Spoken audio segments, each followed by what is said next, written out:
Hey, Ram. Yes, I very, very much like Soviet aviation.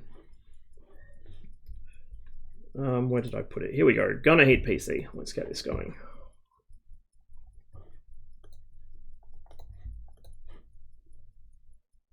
It's alright, Marduk. I was actually going to get on blue flag today myself, but then I saw that red was stacked, so I was like, I'm not going to contribute to that. Again, for the same reason I was talking about earlier, not only does it make it unfun for the blue guys when red's stacked, but it also means I have to fight 5 other fucking people for one target. It's just, you know, it turns into a sausage party. It's not very fun.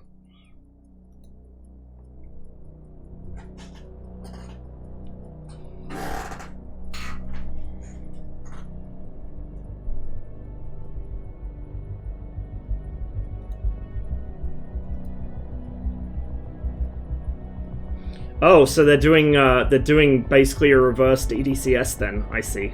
I get it.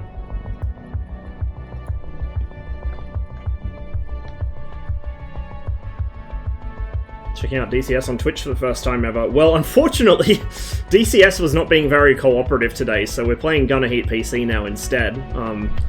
But yeah, I usually play DCS, so that's what I mostly stream here. Right, let's start off with the Proving Ground, just to show you guys in a less stressful environment our new toys. Cold War's past its prime and I'm holding you responsible for generating more interest in it. I wouldn't say that. I'd just say that the kind of ebb and flow of Cold War is very much in an ebb stage right now, if you play on red. Yes! Truck! So this was added in the last patch.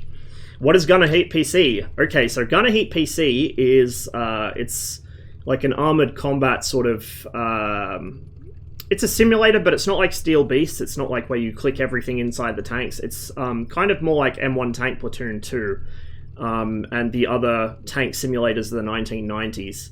So it's you know, it's more like IL-2, where you don't have to worry about which buttons to press in the actual vehicle. You just have the same controls across everything, so it's really easy to pick up. It's not going to be like War Thunder. It's not going to be, you know, tanks fighting each other deathmatch in an arena. It might seem that way at the moment just because the game's very, very early in development, but as it progresses, it's going to get things like infantry fighting vehicles. We already have the first one as of last patch, the BMP. And also infantry. So infantry will be going around doing objectives. There will be multi-crew, multiplayer PvE, multiplayer PvP, although PvE will be the focus, co-op.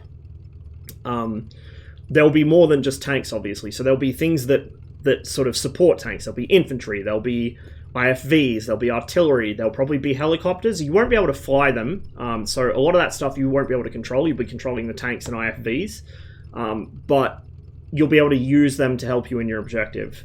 The whole idea of it is to actually give you a proper sense of what it would be like to fight in an armoured fighting vehicle in a major engagement. The current setting is the Fulda Gap sort of area in 1985, and they're looking at doing more settings in the future as the game develops. But anyway, we got this in the last patch, which was just the other day. This is the Ural 375. And I don't know how well it'll show on stream, but if I go over some rough ground, you'll actually be able to see that the bed of the truck vibrates, like the chassis of the truck actually twists, which is quite cool. It handles like a truck, like it drives like a truck. It feels like it has some weight to it.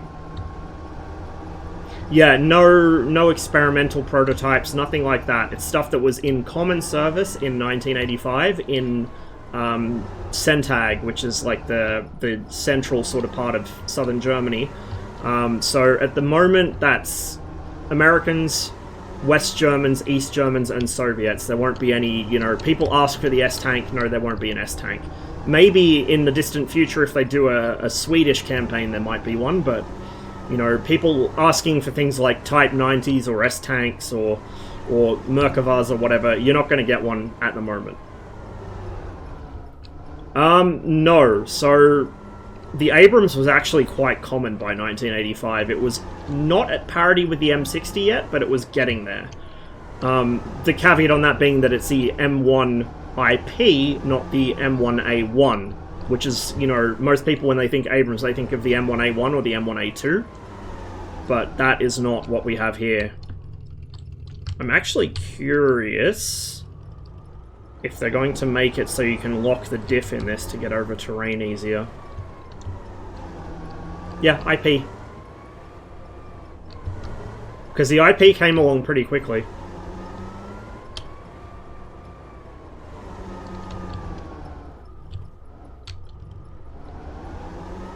So this truck was just implemented, so it's probably not complete yet. I don't know if they are planning to make, like, you know, full-on off-roading mechanics.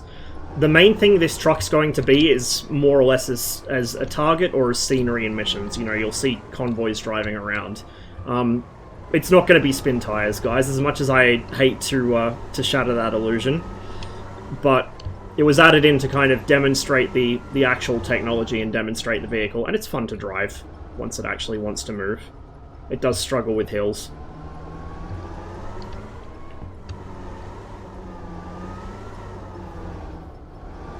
But again, you can feel the weight of it, which is something that you're sorely missing in DCS Combined Arms, where all the vehicles feel like they have no weight at all. This thing really struggles with rough terrain. It also struggles with steep inclines. Kamaz. I'm not sure how many trucks they're planning to add. I'd imagine they don't want to get too carried away with the logistics end of things.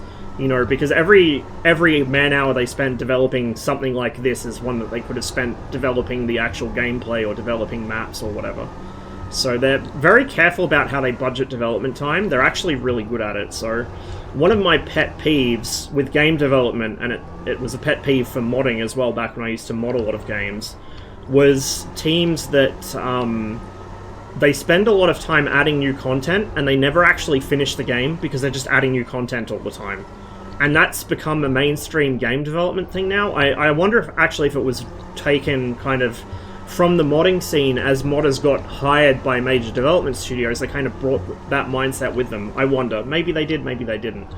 But that's always been one of my big issues with game development, is when a developer just keeps adding shit and their game never actually matures. And that is not happening here.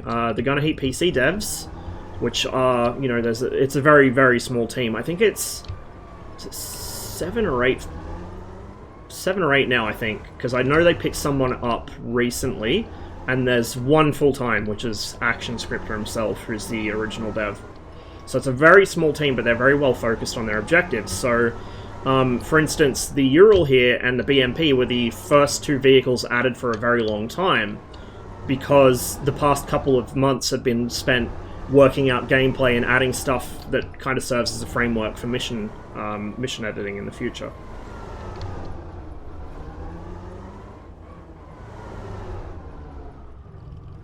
I need somebody to get out and push. It really doesn't want to get out of this. Anyway, where is our other new toy? Here is our other new toy. Let's take this for a drive. Yeah, it does have trouble on hills. This, on the other hand, does not. The BMP is really agile. It's really quick as well. I think other than the Abrams, this is the fastest track vehicle currently in the game. It does have randomized numbers, in fact. It does. And the Abrams actually has randomized equipment in the turret bustle as well.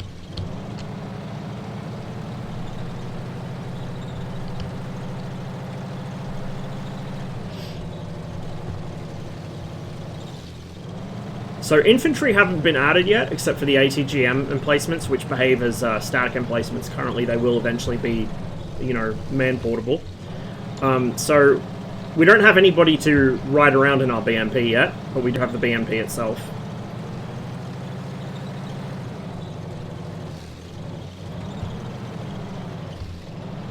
But excuse me. By the way, you'll notice the AI in the vehicles I'm not controlling, look what they're doing. If I look at the tanks, look what they're doing. The AI gunners are scanning. That's what they do. Anytime they're not under player control, the AI gunner will start scanning for targets. So it actually does simulate. I'm not entirely sure how the simulation on it works, but I know it's pretty in-depth because everything in this is simulated very in-depth. But the commander and gunner both have their actual vision blocks, so the gunner obviously is very limited because he can only see so much through the gun sight. But the commander has a sort of vision block, and he'll be scanning a certain area. And so the commander will miss targets. Sometimes if something rolls in behind you, the commander's not looking there because he doesn't expect there to be something behind you. So it's really, really well done. Really well done. The AI, their driving isn't fantastic, let's put it that way.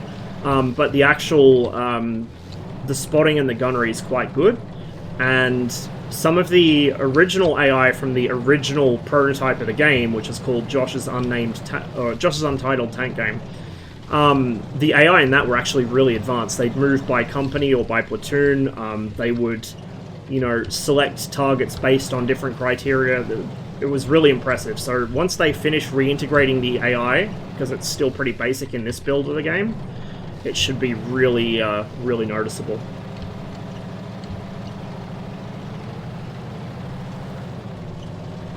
Any plans for commanding infantry?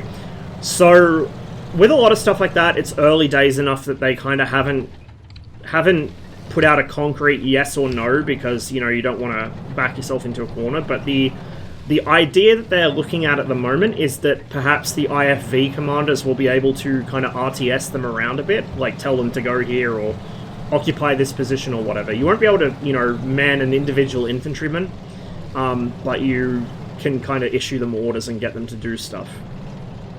So that's sort of the working theory last I heard.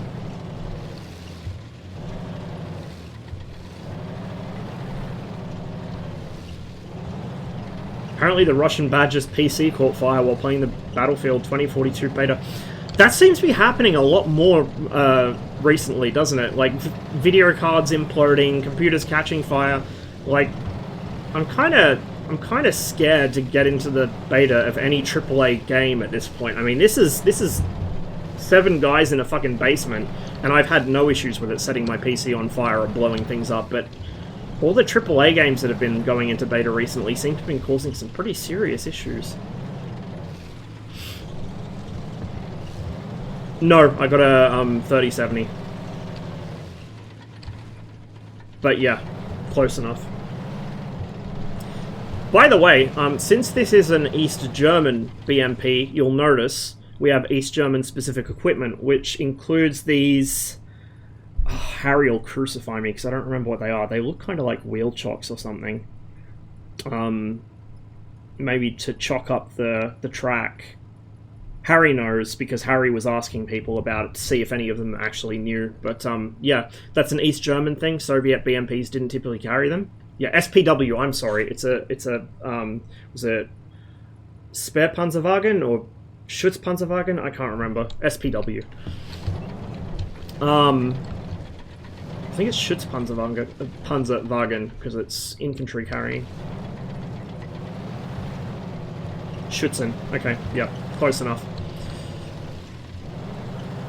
So Soviet BMPs will have different equipment arrangements, just based on the fact that the East Germans and the Soviets carried their equipment differently on the exterior of the vehicle. Transport chocks, there we go. I was actually right about something. Let's take this bad boy to the firing range.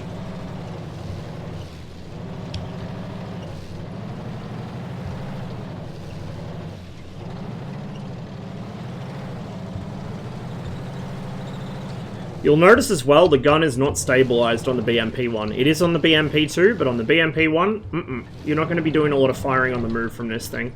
You'll be firing from short halts mostly. But that's consistent with how the vehicle's supposed to be used. The BMP isn't supposed to be a tank. It's supposed to follow behind the tanks and offer sort of fire support with its ATGMs while also, you know, disembarking the infantry when necessary.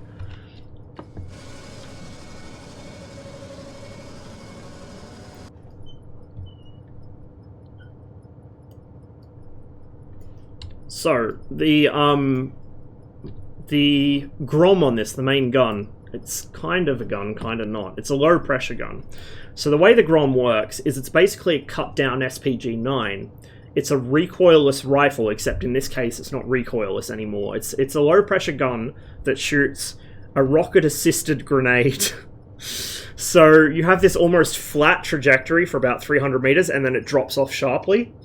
It's a really odd, unique weapon, and the reason it has such a bizarre weapon is because the BMP needed something powerful enough to kill a tank, but it needed it at close range, because if you look on top of our turret there, or on top of the Grom itself, we have a Malyutka, a little manual command to line of sight, first generation ATGM.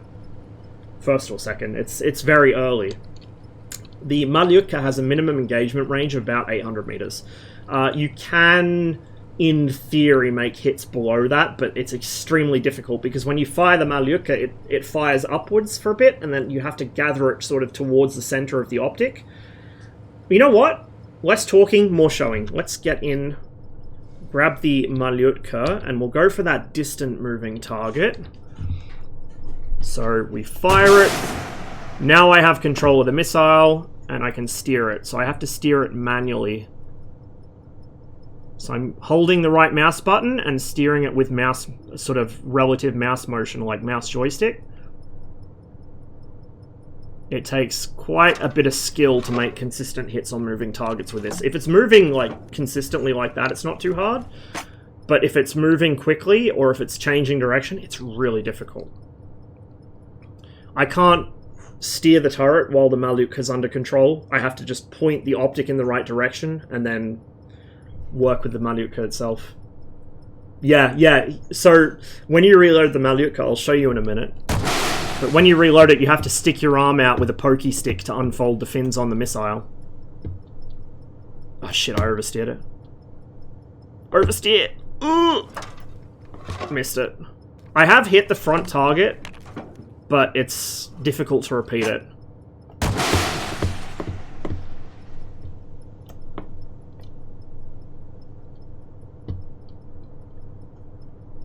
Oh no, I got over it! Fuck!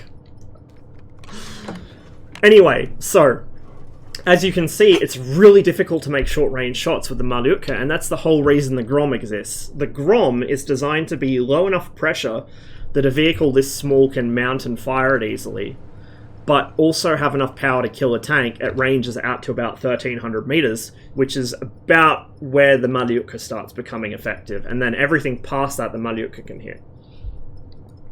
So the Grom is a very bizarre little weapon. It's very unique in the way it operates, and it's kind of difficult to aim because it shoots almost dead flat to 300 and then drops. I'm going to go ahead and... We know that the sight on this is calibrated for 2.7 meters, which is the height of the top of the turret of an M60, not the cupola, but the actual turret. And we know that the T55 is a little bit shorter than an M60, so I'm going to guess that's about... we'll call that... Yeah, we'll call that about 800. So we'll go ahead and see how accurate that rangefind was. Pretty fucking accurate. Pretty fucking accurate. Alright, let's try this guy further out, if he's even in range. You can make hits further away with the Grom, it's just really fucking difficult, as you might imagine. I would call him... I'd call him 13, maybe even 14. So let's try it. We'll try between the chevrons, I reckon, and then fire and adjust. Nope, he's further than that, he might be 15 even. So we'll adjust up. Still short.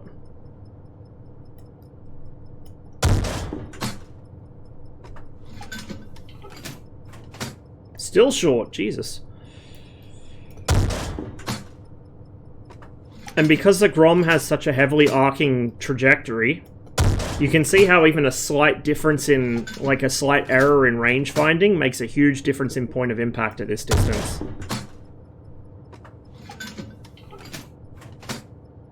So there's pretty much no way you're going to be effective with the Grom at this range unless you're some kind of savant, right? So for that target, I'd be using the Malyutka, whereas for these guys, you know, between me and the closest moving target, I would be using the Grom.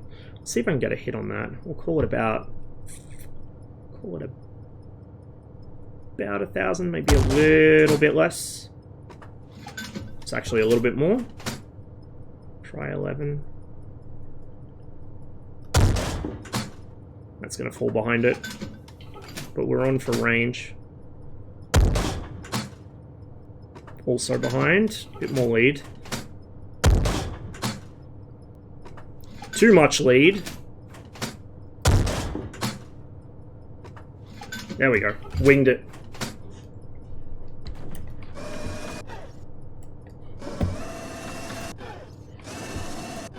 There's no way to actually adjust the reticle elevation like there is for the tanks.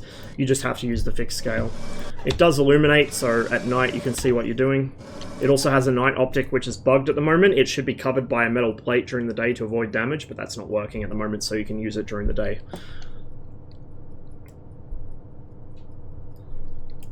Yeah, the one that they've implemented is the 9M14M, I think, which also has the enhanced penetrating charge.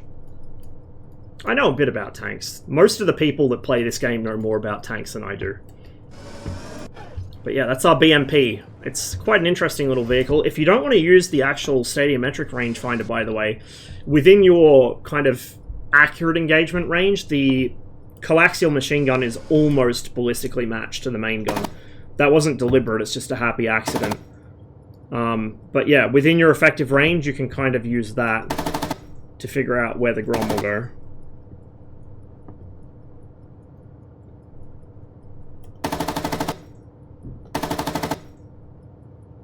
Right about there, maybe a touch more elevation.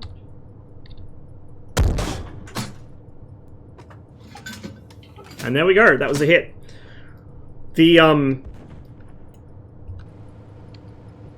Grom actually has quite an interesting projectile. If I show you the ammo, you can see there, the little white thing on the tail is the actual propellant charge that fires it, and then the you can see the projectile itself there.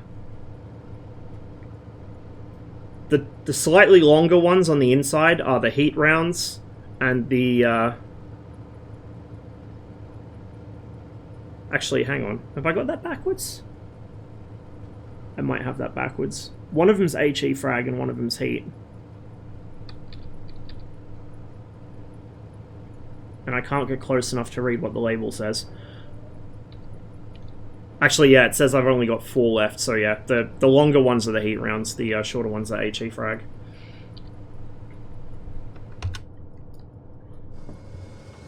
And if I just find a target, we'll range this guy. 800? Yep, 800. If I go to the external view and slow down time, look at that, we can actually see the projectile. So you can see the fins unfold, and then the sustainer motor starts burning. So you can actually see that. And it's got a red tracer flare on the back, so you can see where your shots are going. And then, what I might do is I'll speed time back up.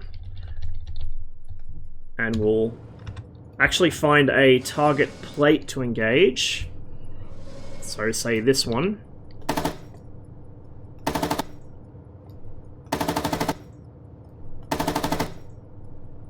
There we go.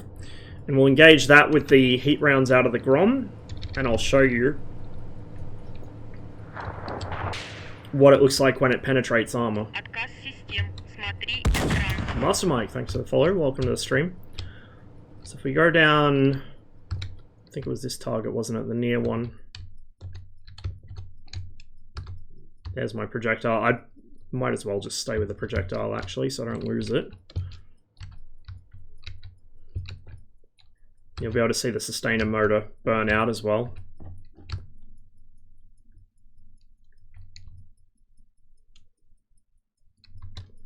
Yeah, it is an SPG round. It's got a reduced propellant charge on it, like the actual charge that fires the gun is reduced from the SPG-9, I think, but it's essentially just a shortened SPG-9, and the rounds for it are pretty much SPG-9 rounds.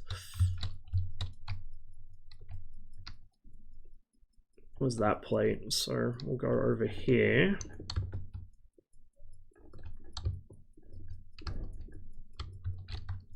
Ah, it's a vertical plate. I was hoping to get one of the sloping plates, but whatever. This'll do.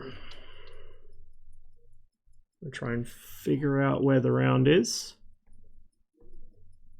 There it is. It's just kind of above that white tower.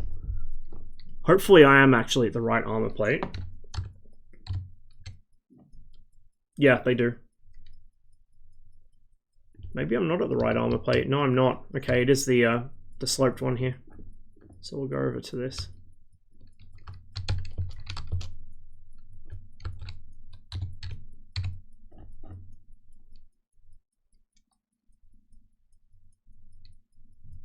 Try and spot the round again, so I know when it's coming.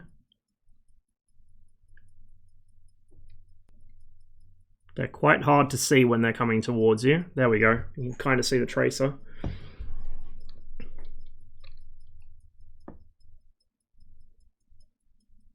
So we got 3 angled plates here. And here comes our PG-15. It's going to hit kind of low of center. There we go. And anything that would be on this side of it would get absolutely fucked.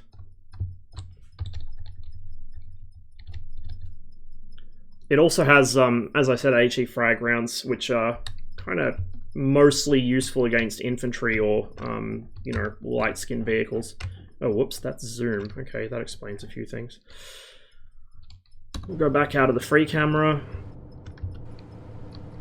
So that's our little BMP. It's quite a nifty little vehicle. I'll do a couple missions in it later. And then, of course, we've got all our tanks, you know, same as always.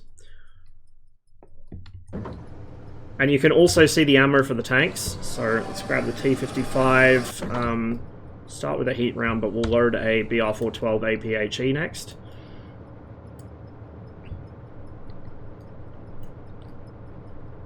Some range on that guy.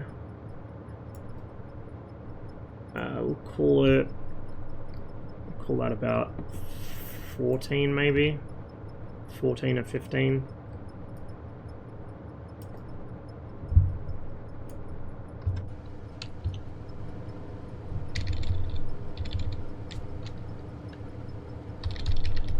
Slow time right down, and we should actually, there we go, see the fins unfolding as it comes out of the barrel?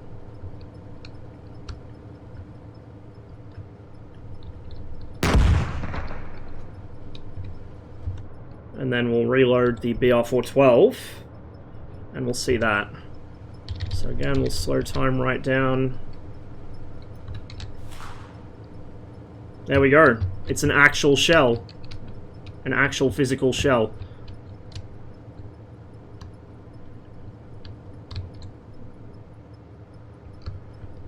I don't think the shells rotate at the moment. I'm not sure if that's going to be implemented or if it's just one of those, you know, not worth the time and effort things, because, I mean, yes, realistically it should spin, but honestly, how many times are you going to be sitting in free camera watching at the slowest possible time rate?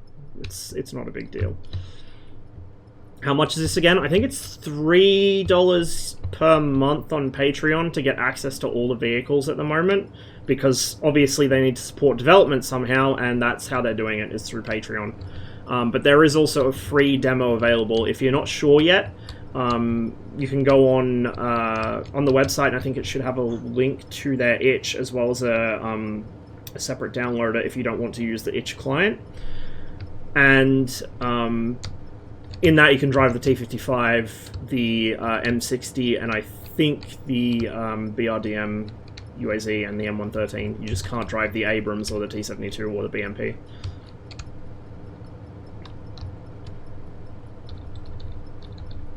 From the photos I've seen,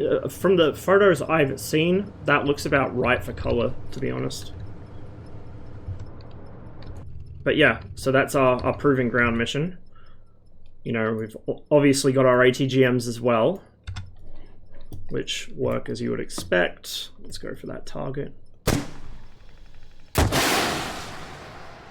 One of the additions in the last patch was air turbulence. So there's a slight turbulence effect that bobs the ATGMs around in flight, so it makes them feel a little more alive, look a little more lifelike, which is quite cool. We'll go for that wreck.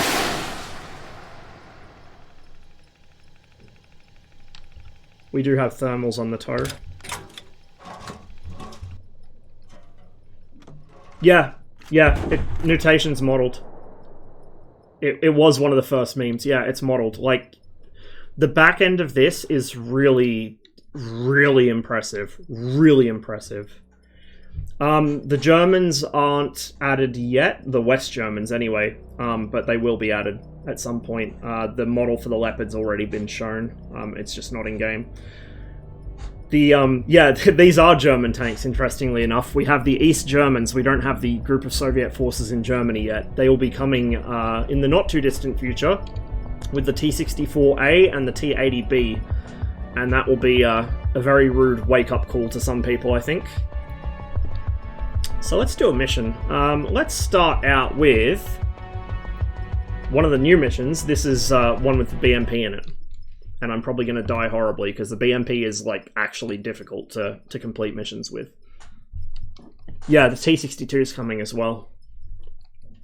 But not yet. The models for most of these vehicles are done. They're just... they don't want to do what War Thunder does, kind of, where they just add more and more vehicles all the time, and they kind of fall behind on their gameplay. So, while they have the vehicles...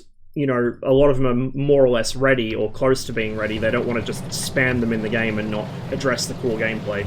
Because what their big problem at the moment is establishing like a unique identity for the game, so people just don't go, oh, a War Thunder clone, because it's not going to be anything like War Thunder when it's done. And part of that means holding off on adding more vehicles to add more of what makes the game actually play the way it's supposed to. Like, for instance, the new event system, which is included in this mission. So I've got to kill these M113s before my company starts moving up. I'm frontally impervious to 50 cal, mostly, so I can just sit here and take hits. There is a bit of a physics glitch with the BMP at the moment, where it gets pushed around too easily by 50 cal. So you will see that happening. It has been reported. It will probably get addressed at some point.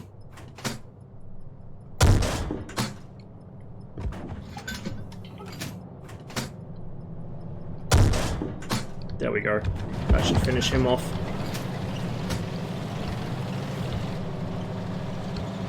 There we go. Isn't that a beautiful sight?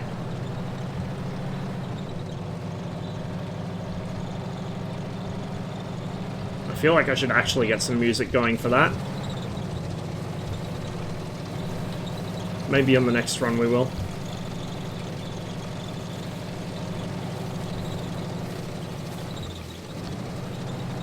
So our objective, you can drive from either perspective, by the way. They are planning on implementing periscope views. There won't be full interiors, because it's just, for a team so small, it's too much money in research and man hours to make full vehicle interiors.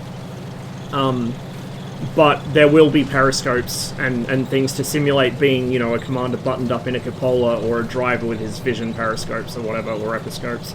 But there won't be full interiors, at least not in the foreseeable future. It's just not really worth the cost. Like I said, the devs have their heads screwed on right, and they've really done a good sort of cost-benefit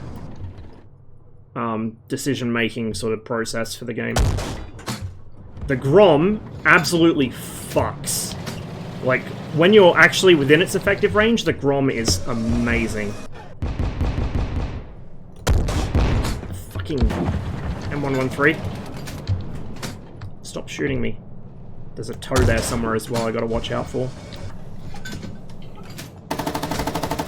Down there. I think somebody might have hit him already. Okay, we're gonna get in cover, because there are some scary tanks down there. Abrams, in fact. Oh shit. Abrams. Do not want. I'm just gonna go hide.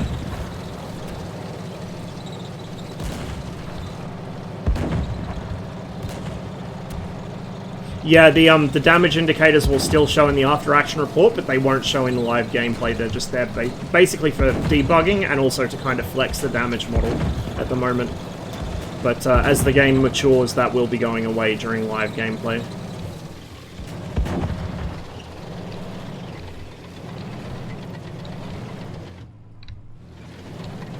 I don't think they saw me slip past them.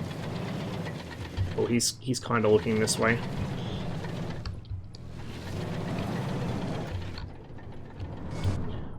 You'll notice as well the BMP vibrates at low speeds. That's also part of that physics issue I was talking about.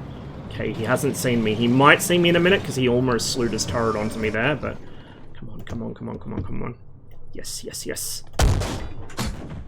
Shit. Please, please, please don't notice me.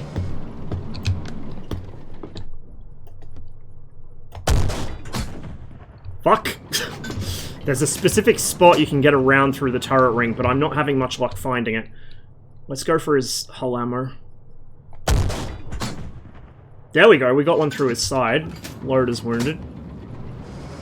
We could always go for his main ammo rack, I guess. There we go.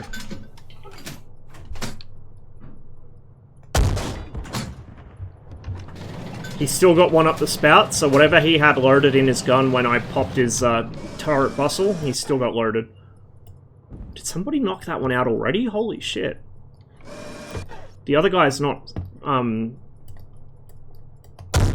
scanning with his gun, which means somebody else must have knocked out his gunner.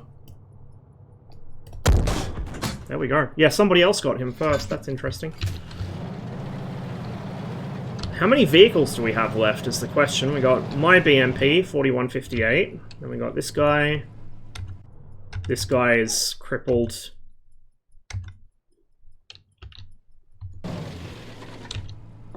So 1, 2, 3, 4. 4, and 2 of them were still serviceable. Cool. Let's look at the after-action report.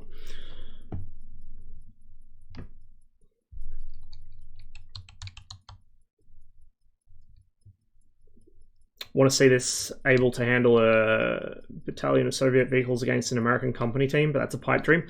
To be honest, it's pretty well optimized. The main optimization issues so far have been to do with the scenery and the effects. The actual vehicles themselves are really, really well optimized. So I think we'll see some pretty impressive sized battles happen in this, especially as it gets more development put into it.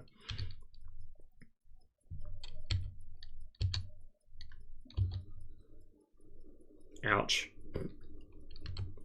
No, this isn't armour. This is Gunner Heat PC. This is a pretty new indie tank game, still in early development. Like I said, the Grom absolutely fucks. You can actually frontally pen the M60 as well through the turret if you get it in the right spot. It's pretty nasty. So that knocked out both M60s. And that was where we lost our first BMP to an Abrams. So you'll notice, look at the way the ammo is stored. It's the same problem the T64 and T80 have. The ammo is stored vertically, so there's that much more chance of it getting hit when the side of the vehicle takes a hit.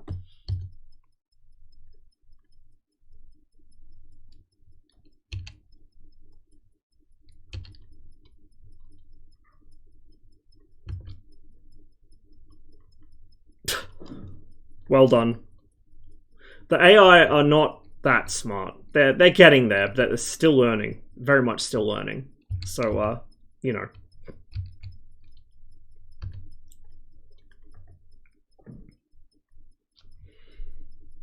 Keyboard arrow control? No, they specifically didn't do keyboard arrow control because they wanted to more accurately simulate the missile. Keyboard arrow control doesn't simulate the missile very well, to be honest.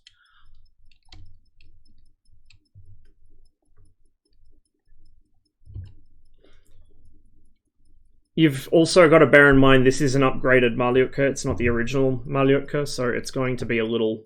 It's still hard to hit with, but it's a little more user-friendly than the OG.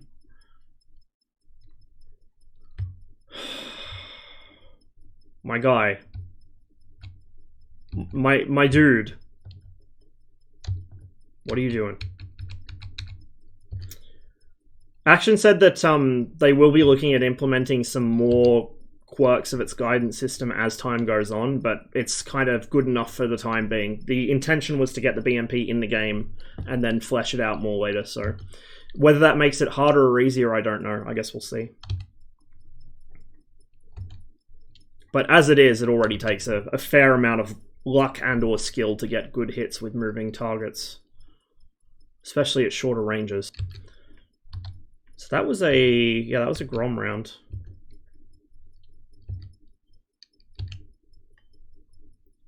Oh. Yep. The Grom absolutely fucks. Look at that. Straight through. I actually, it's similar to a shot I got the other day when I wasn't streaming. I put one into the driver's episcopes. It fused on the glass and it went straight through the whole roof. And just did that. Did pretty much that. The AI will shoot for center of mass, and so you'll notice that while a lot of these tanks are really well armored, they have weak spots, and some of those weak spots are near their center of scene mass. The T-72 has that problem big time. The Abrams to a lesser degree, so it is something that you notice a lot in Gunner Heat PC. Oh, ouch. Hey Leon, hope you've been going well. Long time no see. Yeah, that's exactly what I was saying in Discord. Like, I know more about how the air-to-surface missiles work than the Malyutka, but I assume it's operating in the same sort of principle.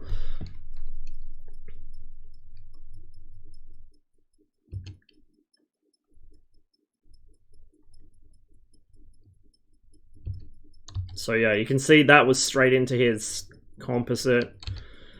That was kind of on the edge. Oh no, it wasn't. It was actually straight into it.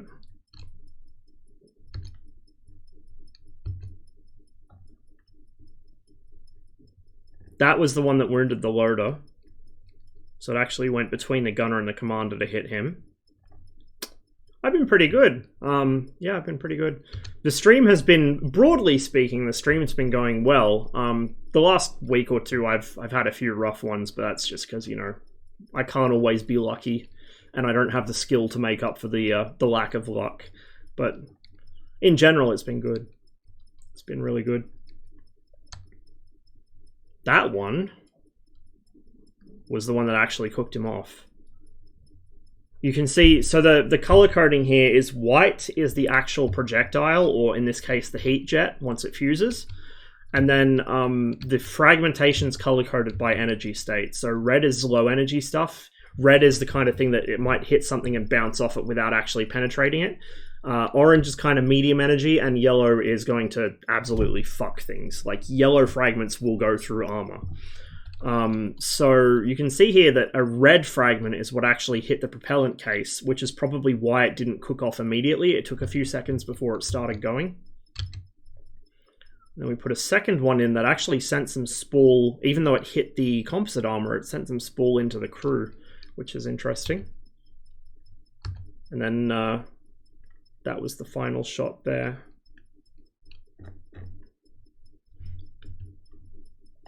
Let's try a different mission. Let's do ambush. Actually, no, this is the... Yeah, let's do this one. This is a night mission against M60s with thermal images, so they're going to spot me much easier than I can spot them. If a projectile hits the ammunition will usually explode, yeah. So some tanks have things like wet racks, for instance. So in the T-55, the front ammo rack there is a wet rack. It's a fuel tank, so the fuel will tend to absorb shots coming in. Other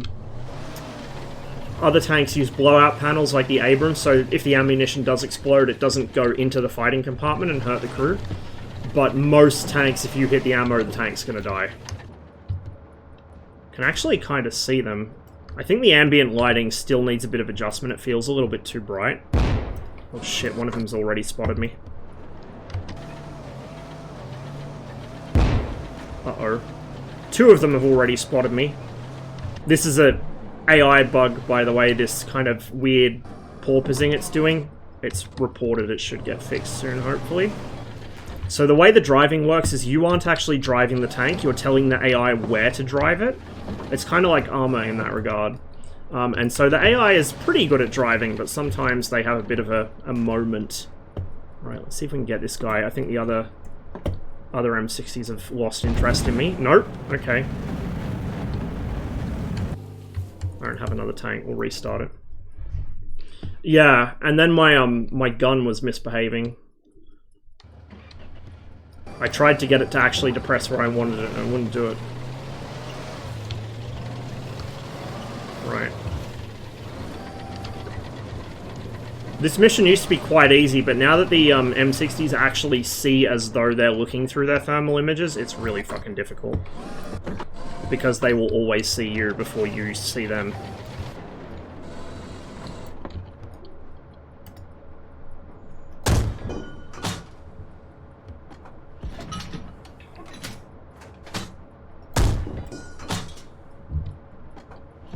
Okay, he's out of action. I'm taking hits. I need to get the fuck away.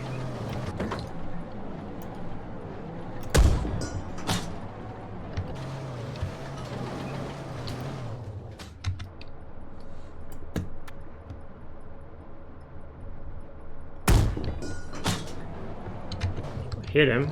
He's still going. Don't have gun depression. We'll have to roll forwards and risk taking a hit. There we go.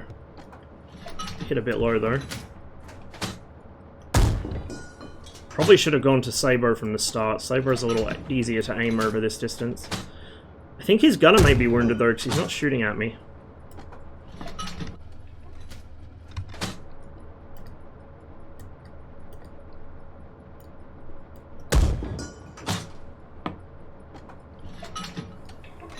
There's no adjustment for the night sight, so you just have to fire and adjust pretty much.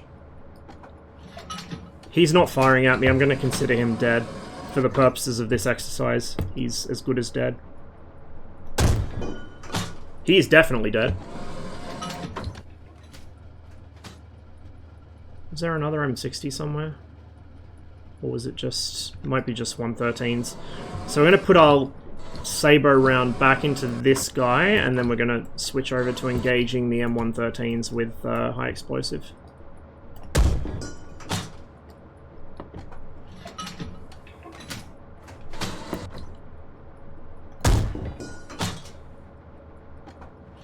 That was a pretty solid hit, holy shit. You notice how hard it is to spot them at a distance, because the actual light bleeding off the reticle kind of conceals them almost. It's quite hard to engage at night in this thing. Cool though.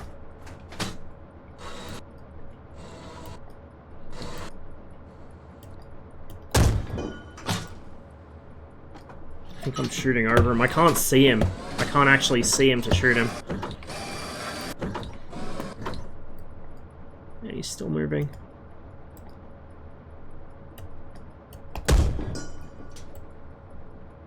That was a hit, but I don't know if it actually killed him. BR-412, which is armor-piercing high explosive. There we go. Ha, finally. Now, before I go to the after-action report, I'm actually going to drive down there and show you guys the cool shadowing effects you get with the night sight.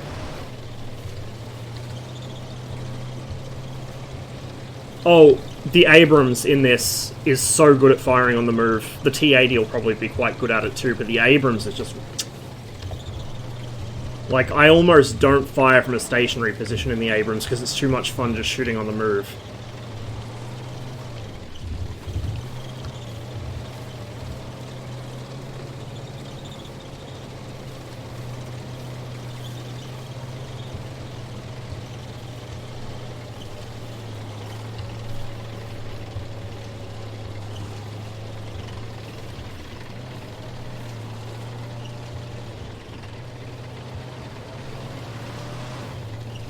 If I go down here, actually, where on the map are we? We're kind of far from Selsbach. Because the town would be really good to show the lighting effects. But whatever, we'll do it here. So we'll make sure our spotlight's on. I said we'll make sure our spotlight's on. Hello. Is my spotlight not working suddenly?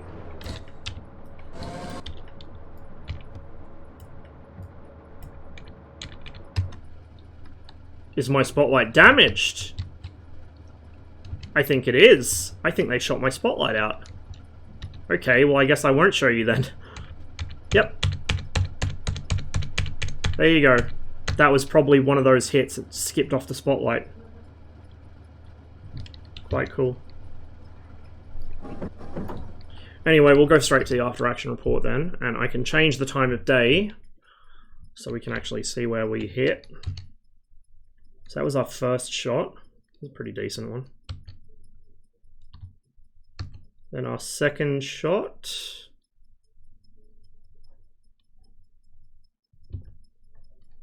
Yeah, that's why it wasn't working. That was the hit I took. It went straight through the top of it and shattered it.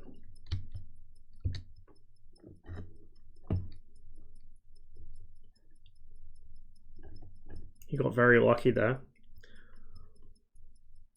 Very lucky.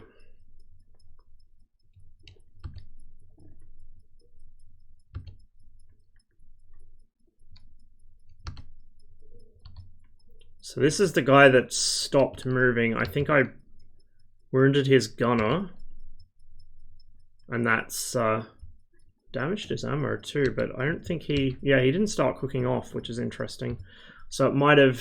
It just says hit propellant casing, not penetrated, so it might have just bounced off. In fact, yes, you can see right there. I can actually go into the free camera in this mode. You can see right there it bounced off the propellant casing without actually penetrating it, so the ammo didn't cook off even though it got hit.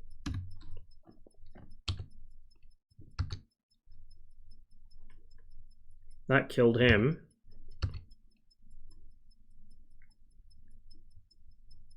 That disabled that guy.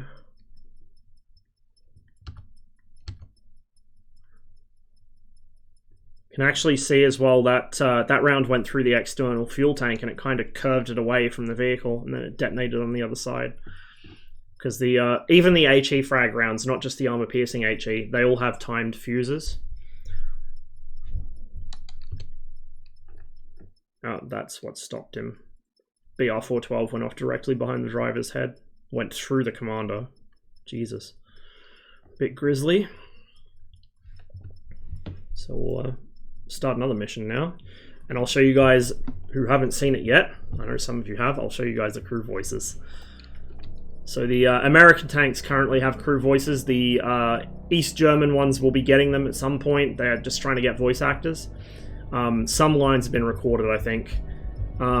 Likewise, when the Soviets come, they will have voice acting as well. Now, which mission should I do? I think I'll do Silver Dart. Silver Dart's a pretty good one.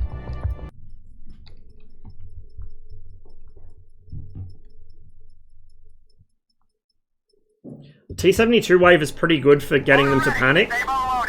But me being bad at the game is also good for getting them to panic, so, you know. Where can you get this game? It's on itch.io. And there's also a separate download for it, which I think you can get through the GHPC website. Which I should probably have a command for. Okay, he's dead. Short.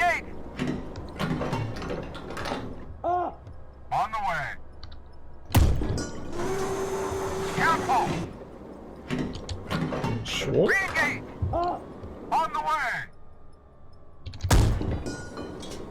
There we go. Come on, identified. Fire. On the way.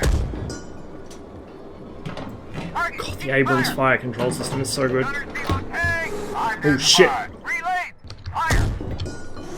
That was short. There's a bit of an issue with the way that the fire control system computes, where if you fire a shot right as the vehicle starts or stops moving, it throws it at the ground. It's a known issue. Over, re-engage. Check target, gunner, Silo tank. Convert left. What, that one? Steady. Yeah, On. that's the one he wants me to engage. Oh, for fuck's sake. Re-engage. I told you I'm bad at this. On the way. Check target, gunner, Silo tank. When's that long? Relay. Fire. Convert right. Check target, gunner, Silo tank. Convert right. Check target, gunner, on. Identified. On the way. I'm doing a really bad job of showing how good the Abrams FCS is here. Fire. You'll just have to take my word for it. On the way.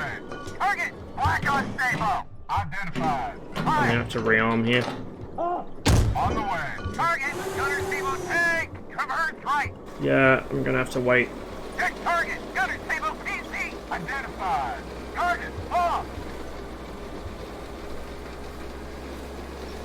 Yeah, Saber pedals. Use heat. I know I have heat, I want to get my Sabers reloaded because there's a lot of tanks coming. And 105 heat is not really ideal against the T-72. It works, but it's not the best.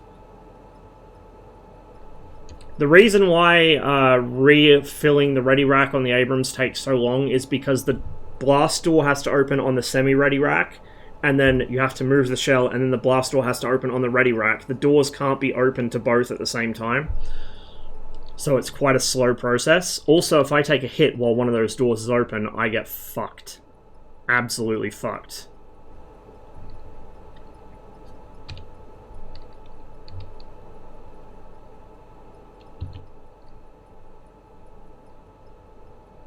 My buddy over there ate shit. He drove on top of a hill and got the expected consequence for it. What, the hull rack? Yeah. Most Abrams tankers don't even know it exists, from what I'm told.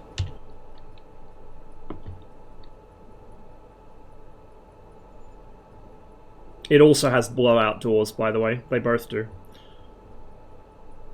I'm going to load one more round.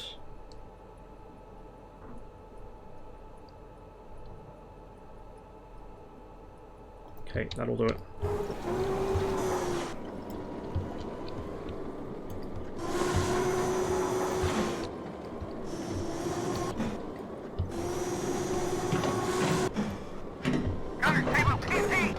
Shit, I should have kept the heat round up for that.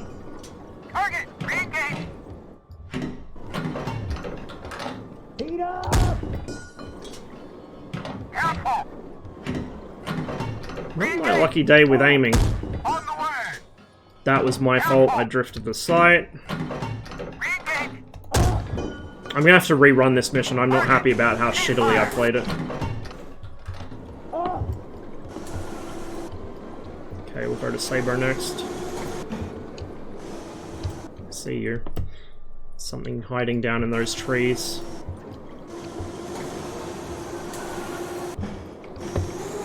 Gunner heat, PC. Identified. Fire.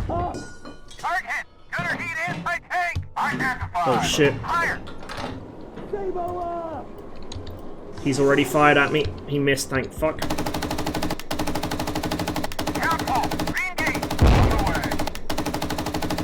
And I just took a hit from something. Oh god.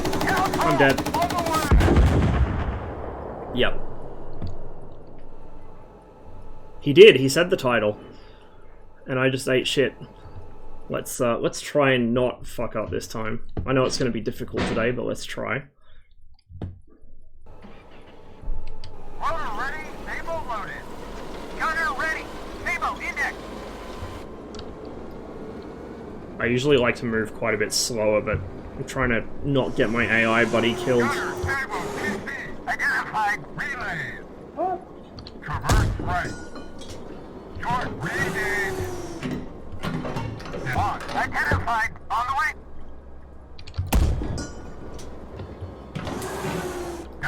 Oh, that was just short.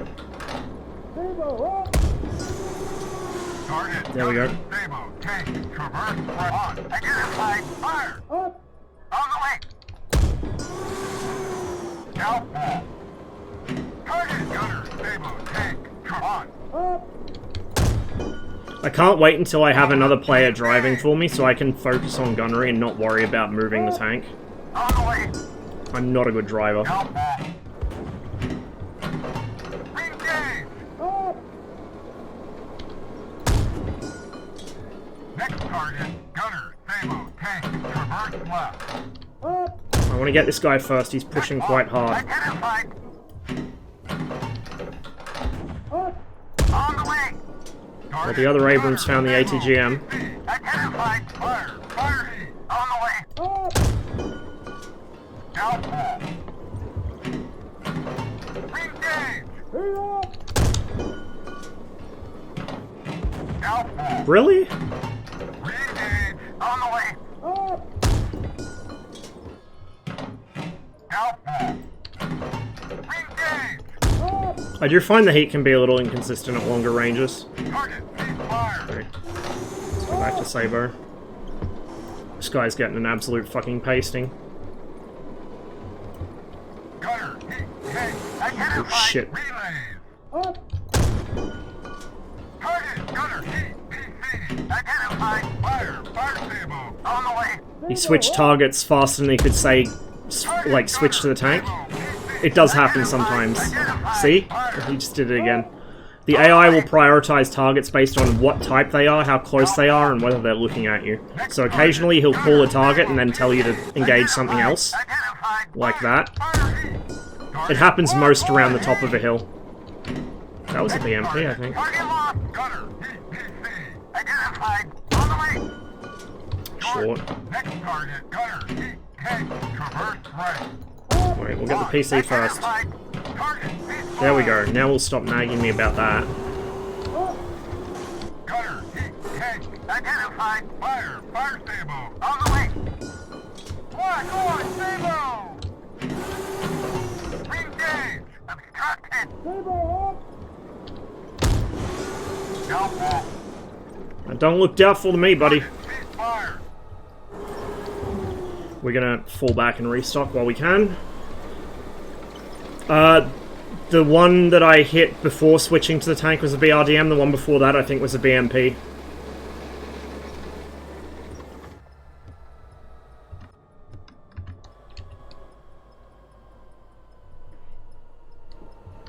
If I actually go into the free cam, look at my turret bustle equipment and all the, like, the unit numbers and stuff on my tank. Now let's go look at my buddy over here. They're different. They're randomized. But they're randomized within specific values, so it'll never show an unrealistic marking, or at least it shouldn't. It'll show realistic unit markings, but they'll always have different markings. So 332 and then A22. And this guy is 3332 and A14. Yeah, there's no BTRs yet. The model's completed, but it's not in the game yet.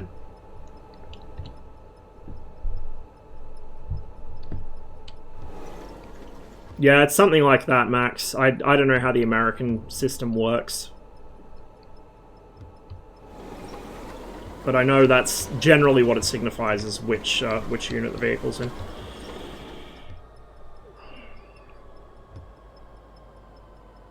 Okay, I'm restocked enough. And I don't know what's left to engage. There might be an ATGM hiding somewhere. There probably is an ATGM hiding somewhere, or there could be another tank. So we're gonna crawl up beside this guy, which is a bad idea considering he got blown up. We'll try and figure out what hit him. I think there's probably an ATGM behind the trees.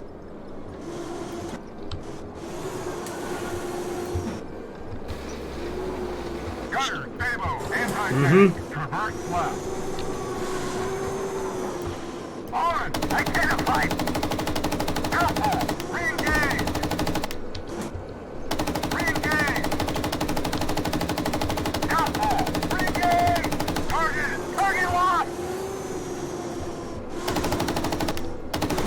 Careful, re-engage. Oh god, this is awkward. Awkward, awkward, awkward.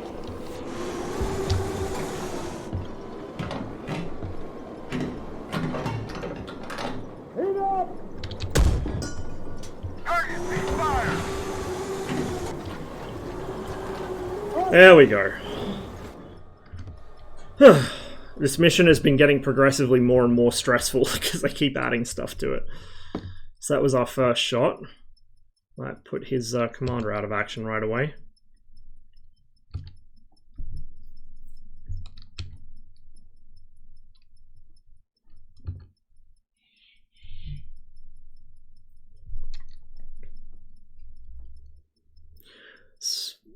Firing the coax at 100 or 1,000 plus meters. Yeah, the thing is, I found the heat to be a little inconsistent against the ATGMs.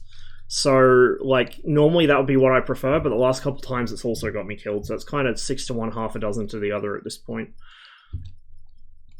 Ultimately, what you really need is a nice big HE frag round like 30F26, but the Americans don't have that, sadly.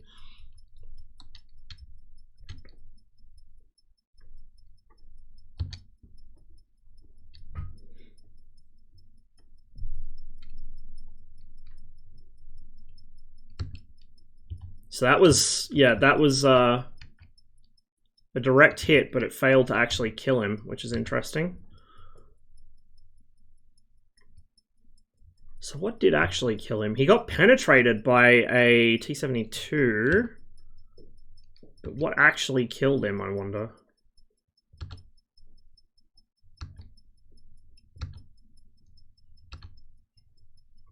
Hit again. That was a Malyutka, so yeah, that was a BMP.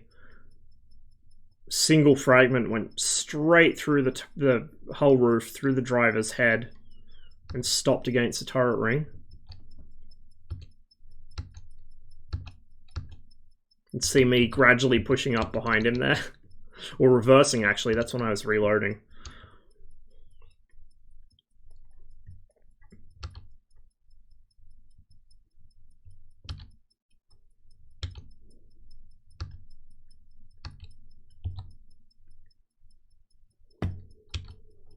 He took a lot of hits.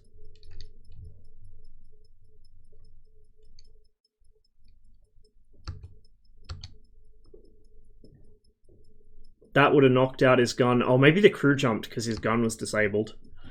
The crew will jump from a vehicle now when it's combat ineffective. Oh, that would have blown his loader's legs off. While he had the door open as well. But you'll notice the door closes anyway because the door is actually... Okay, no, it wasn't open. It's just... It was open there. The door closes automatically. It's on a timer. That's part of the reason why it takes so long to reload the Abrams Ready Rack, is because you can't just jam the door open and cheese it. It always opens and closes, and it closes with a lot of pressure. So you wouldn't want to stick something in it, try and hold it open. I don't know if I've seen the tank crews do it, no sub, but I've seen the BMPs and BRDMs and shit do it. And the ATGM guys will get up and run if you disable their launcher as well. I don't think the getting up and running part's animated yet, but it will be. They'll just, like the infantry guy will despawn at the moment, I think.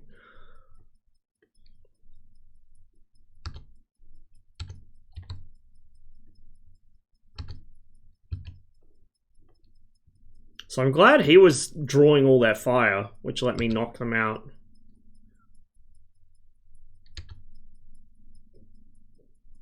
So that was, yeah, there was a BMP, I thought so.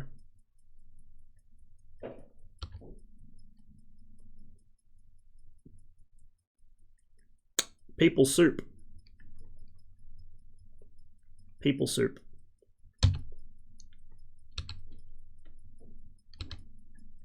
And that was the one that finished the ATGM off.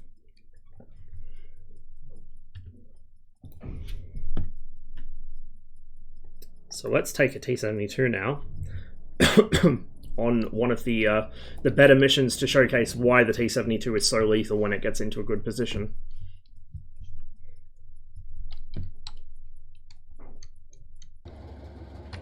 I've just got to try and get the right tank. I think, yeah, this is it. It's one of these two. Just gonna head a little bit further up the hill.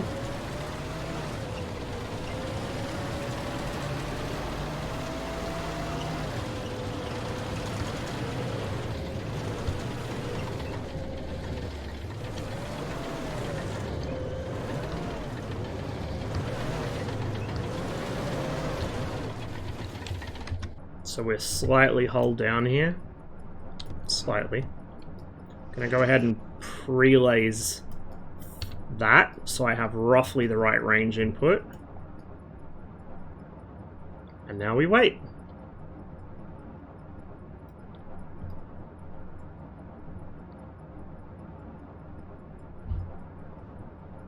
Okay, I can't see them yet, but they're coming over the hill.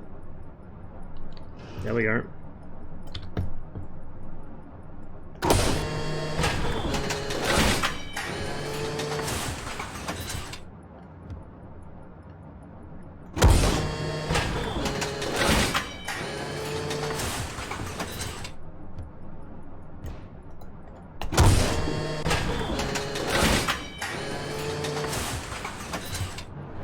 Guy's not coming up, he's not taking the bait, so we'll go to him. Wow, that fell short somehow. Oh shit, okay. It's concerning. See if we can get him through the other tank. Yes, we did! Oh man.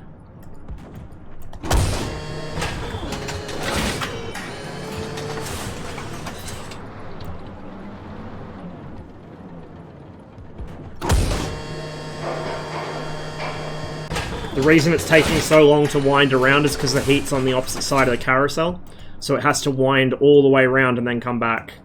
I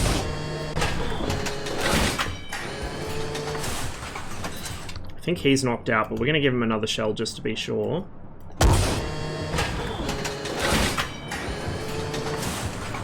And as I start moving, if you watch the range wheel up top, it starts automatically winding down. That's Delta D, which is the automatic range compensation system.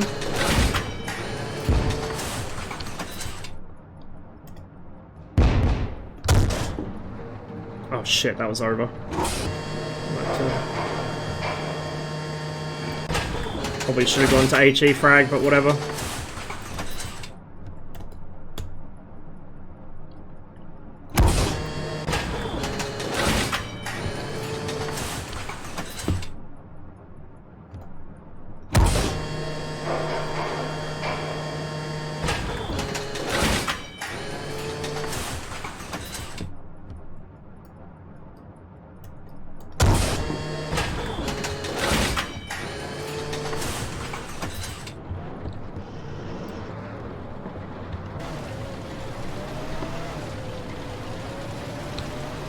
Yes, it is, Josh. It is.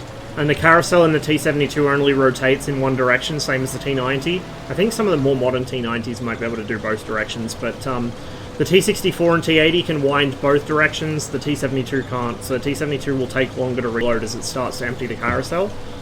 And you can actually hear it sort of accelerating and decelerating as it winds around. I can actually show you after I knock out probably the last M60 hiding behind this hill. I need to get rid of this HE frag. Hang on.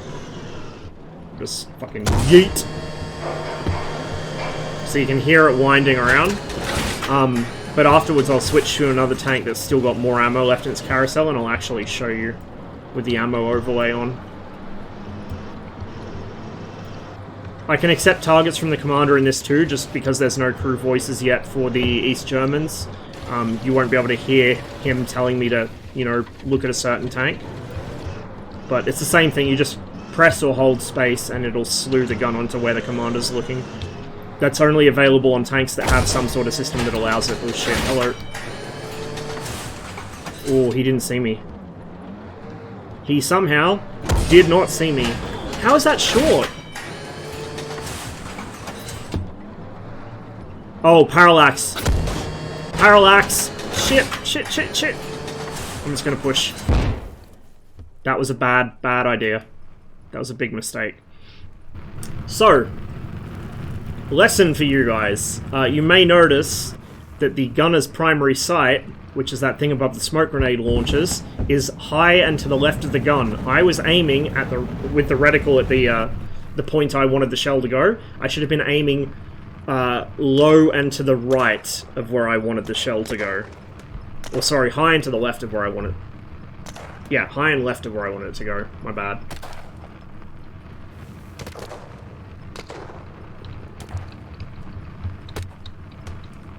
The interiors aren't fully modelled, but they have been modelled in just enough detail that when the hatches pop open or the turret pops up, you can see something there. Let's grab a different tank. We don't have many left. Or so it would seem. There's a 64A one direction as well. I thought it was both for the 64A. I know the B is both.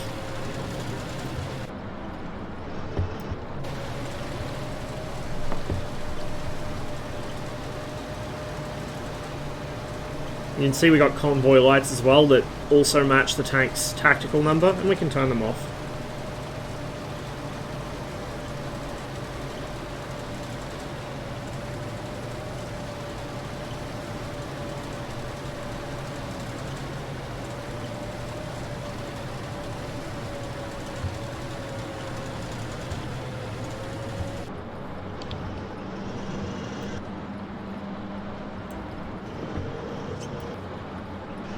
Fucking scene of carnage, holy shit.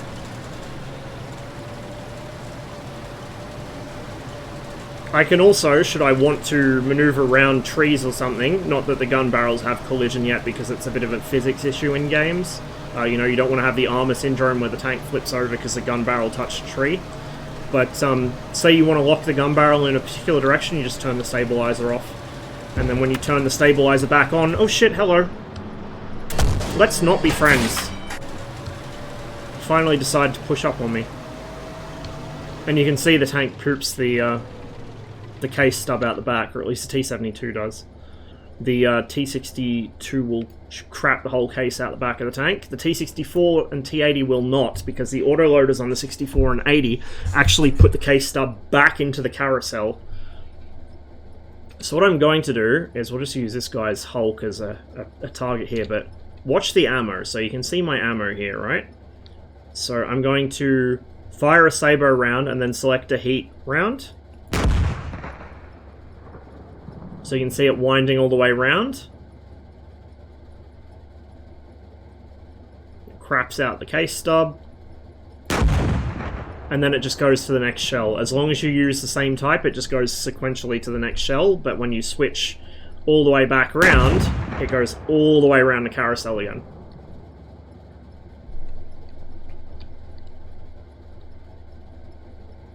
So if we go to the after action report,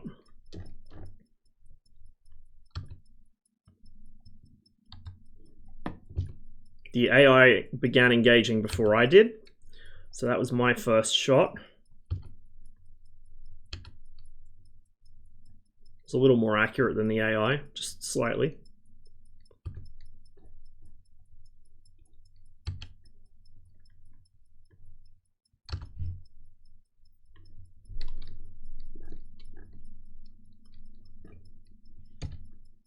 You can see that just that hit his armor and kind of fragmented, actually just beyond the fender, and then all the fragments skipped off the outside of the tank. So that might look scary, but it didn't actually penetrate him anywhere. He's fine. These yellow things. Yellow is fuel tanks. So you can see, or like orange, I should say, is fuel tanks. So you can see there's fuel tanks all on the side of the tank. That's actually a good thing because fuel acts as a kind of a liquid armor almost. It will slow down impacts. So that's the reason, for instance, why the T-55 has wet racks, which are just fuel tanks with ammunition kind of stored between. The fuel acts as a barrier to slow down anything coming into it.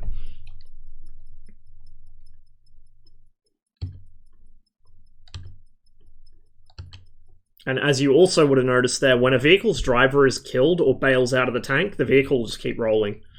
you know, it won't magically stop. It will keep going wherever it was pointed last.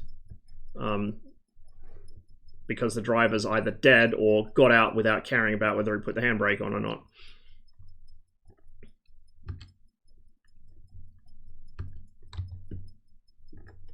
You can see here as well the composite armor of the T-72, which is RHA and then a sandwich of textilite, which is kind of like a fiberglass type material.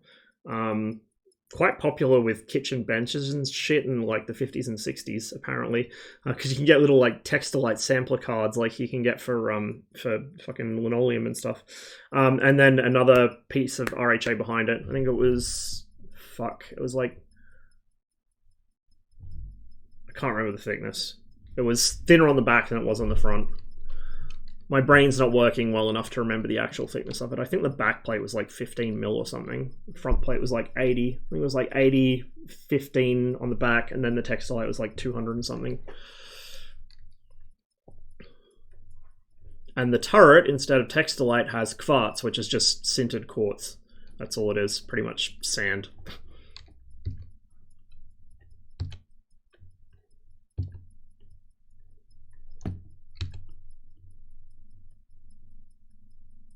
He got fucked up.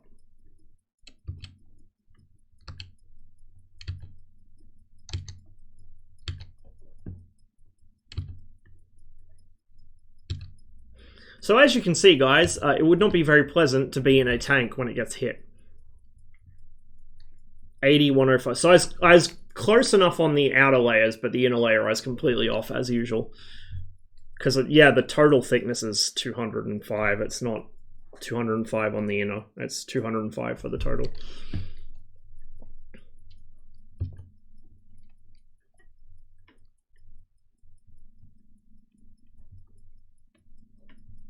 Yeah. Which you can actually see as well. So that was my HE frag round. That was the other HE frag that I wanted to get rid of. You can actually see, guys, you can actually see that round sent some fragments through the armor, so it actually spooled the inner surface of the armor and sent fragments across the floor. 3OF26 is really powerful. It's a 125mm HE shell. It's basically an artillery round. If you land a 3OF26 underneath an M60 on the ground beneath it, it will actually kill the tank. It doesn't happen very often, but I have seen it happen, and it's really impressive when it does.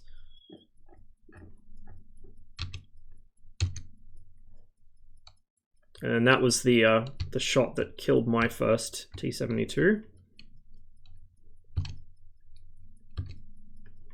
And that was the one that finished the mission, and the rest were just me showing the reload. Right, let's actually do this mission from the American perspective now. There's also slight randomization, so these missions aren't meant to be like final or anything. These are just here so that you can get into playing the game and experiencing what it's meant to be like now, rather than waiting for full-on, you know, campaign and everything to be done. So don't take these to be like the final intended product, but these are just a way to sample what the game has to offer in a quick, fun way that's reasonably accurate to what you'd expect to see for different scenarios. The ones with this dice icon have some degree of randomization applied to them, so that each time you play the mission, something will be different. It might be nighttime, it might be, you know, there might be twice as many tanks as normal, there might be tanks in different places, whatever. So that was Bumbling Baboons, and we'll play it from the blue side this time. We'll drive an M60.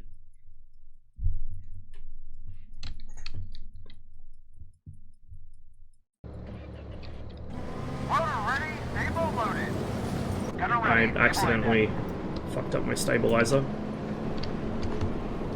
We'll just manually wind it out to 1300. I'll actually just go with the day sight this time. So usually I'd use the thermals to spot targets easier. It's a little clunky for me to switch between thermals and day sight because I've got to drive the tank at the same time. When I'm playing gunner only with a human driving, once multiplayer's in, I'll probably be switching between day and thermal much more. Because thermal's not great for identifying targets, and it will be even less great for it once it's realistically shitty. It's a little too good at the moment. The resolution's a bit too high. and the targets pop a little too much. We're gonna slowly crawl forwards here. Gunner, Saber, tank! Identified! Relay! Target! Target! Re-engage! This ain't going so well. Target! Re-engage! Target locked! Gunner, Saber, tank! Target, cease fire! Okay, hatch open. He's jumped. And keep pushing. Yeah, the campaign should be really good. The reason the crew damage models are so detailed is for the campaign. Also, so Harry can make people sad. Shit. Hello. We got flanked and shanked by T-55s. Do we have any M60s left? Ah, this guy. This guy's always stuck in these trees. I don't know why. I think, like I said, the AI aren't the best drivers at the moment. I think the waypoint system sometimes glitches out. Shit.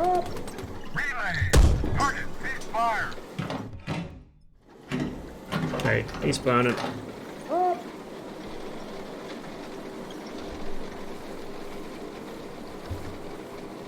The engine sounds bug out sometimes when you slot into a different tank.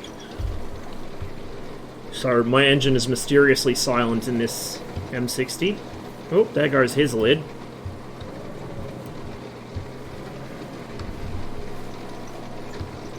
Okay, we're going to keep pushing up, but I don't want to get too carried away with speed here, because again, going too fast is a great way to get flanked, like I just did.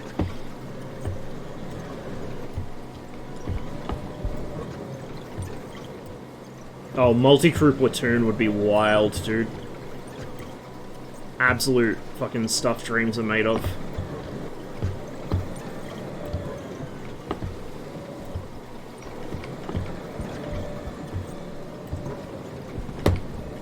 Okay, the T-55s are cooking off.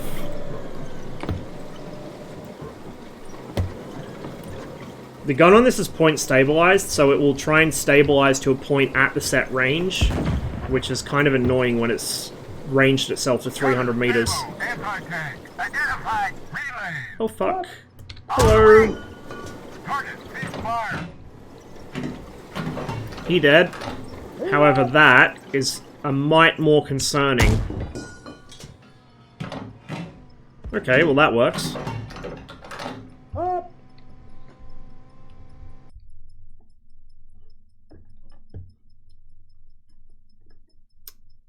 Welcome, Mirrorman. Yeah, it's this is probably the most excited I've been about a new game's development for a long time, and it's an indie game developed by like 7 guys in a shed.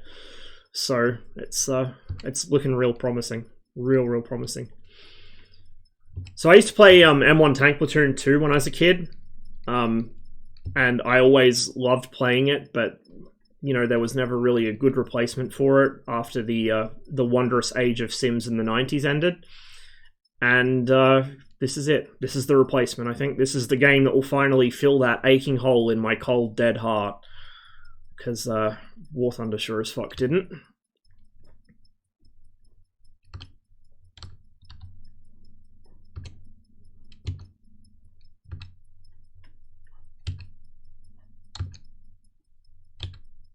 So to make a point here, okay, here we go. To make a point here, although this isn't what killed this particular T-72, remember what I said about shooting for center of scene mass and the T-72 having some kind of...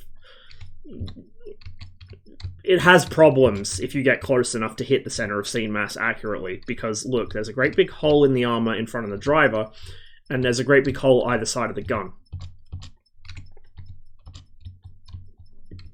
It's got great armor on the side of the turret, which goes, you know, it wraps almost halfway around the turret. It's got great hull armor, but as soon as you hit anywhere near the center of mass around the gun, the tank's dead. So it's an interesting design decision. To make the T-72 so small and so hard to hit, they had to just, you know, make compromises in armor. Like, the reason there's that cutout around the driver is he physically can't fit there if they don't have that cutout. So that's weakening the armor so the driver can fit in that position and the tank can be shrunk down vertically and lengthwise. Likewise, to fit a gun this big and a tank this small, you need a pretty beefy trunnion assembly, and that's why there's a gap in the turret armor.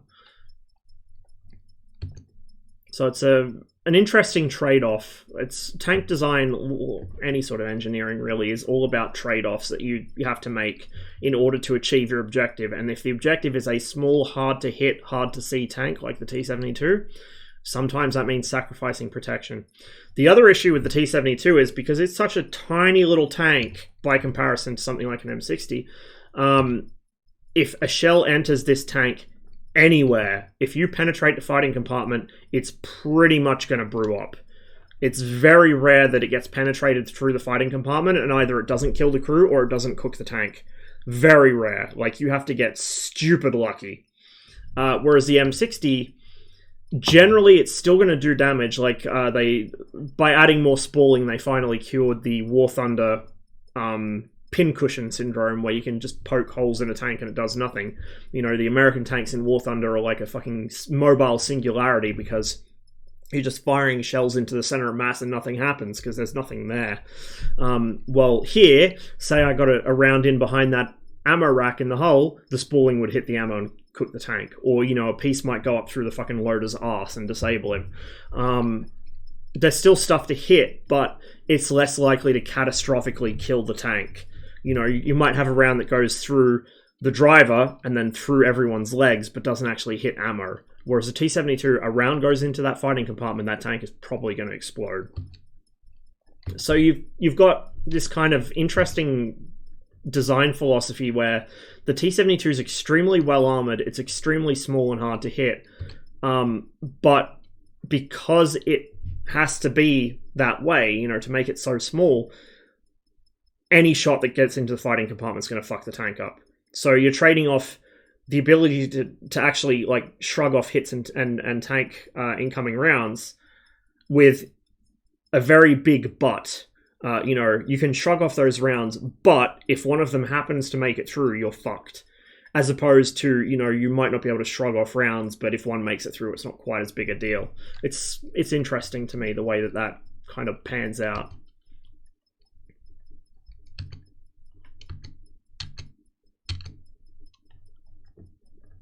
He did not have a good day.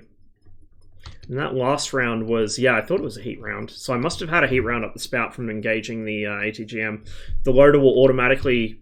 it's an option you can turn off if you don't like it, but I have it turned on because it's pretty realistic. The loader will automatically select the appropriate round for the target. So if you see an ATGM, he will automatically load heat next. Ram, thanks for the follow. I hope you're enjoying the show. So yeah, that was a lucky heat round, and you notice where it entered, right next to the gun. If that had been a little bit off to the left, it would have landed in the composite armor, and it probably wouldn't have penetrated the turret.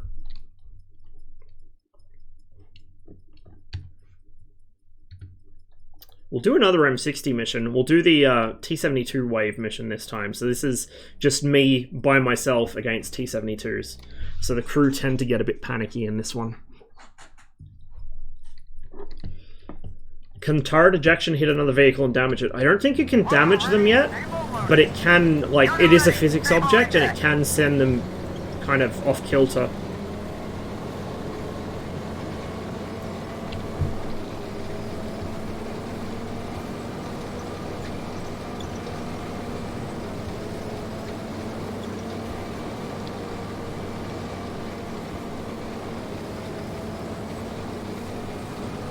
So what we're going to do is, there's a couple ways that I've completed this mission. One of them is staying in the low ground over there and just riding the hill. But in this case, we're going to go into the trees and hide there.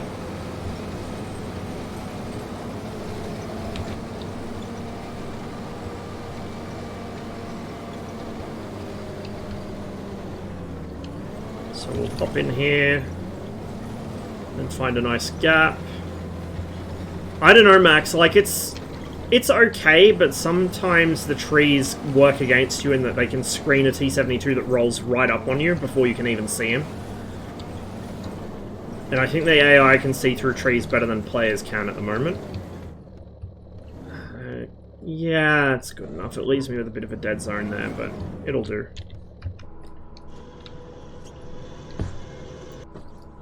We've got a customer there already.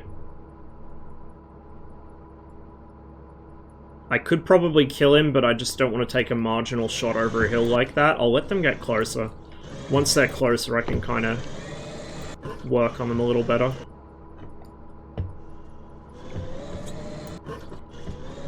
Plus, the whole point is to get the crew freaking out, so... Can't do that if I shoot them before they even see them.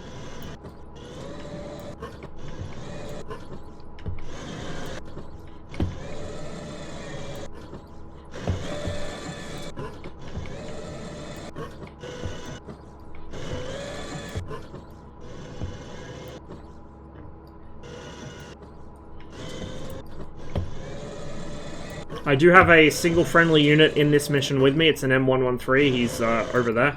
So he will distract them for me. He's my sacrificial lamb.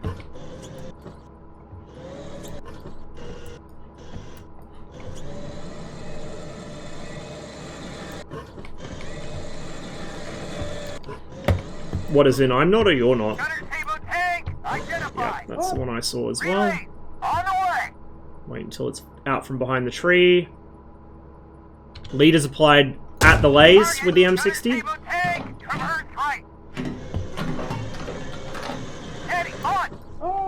Okay, he sees that one.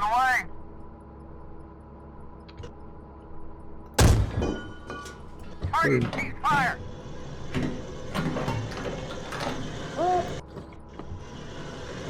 Gunner table tank identified. Fire on the way.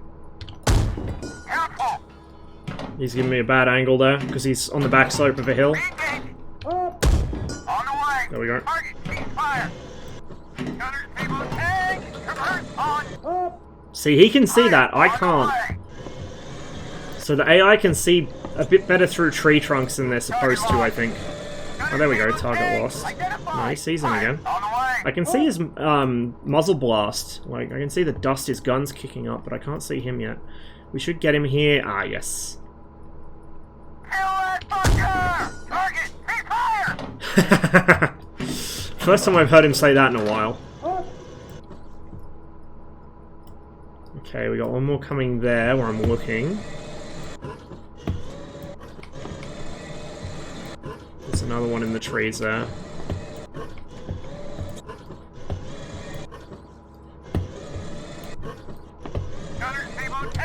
Identified. I don't see him. Behind a berm or something, or behind a tree.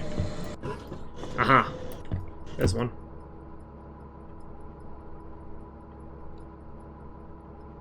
Gunner table tank identified. Fire. On the way. Target ceasefire. I made the suggestion in the Discord yesterday that when they do the Soviet voices, they should intentionally get like Latvians or Kazakhs or just like all the different former Soviet republics. Get people from those countries who are fluent Russian speakers, and then get them to intentionally code switch when they start to panic. Or like, you know, throw in like entire fire commands which are just Russian mutts.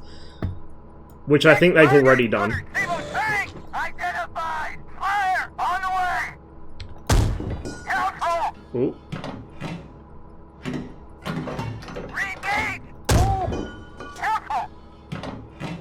Big target. Gunner table tank. Oh fuck. Identified. Fire on the way. Big target. Short. Fuck.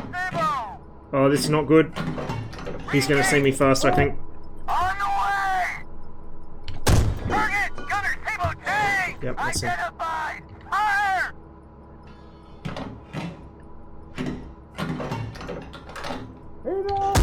Council.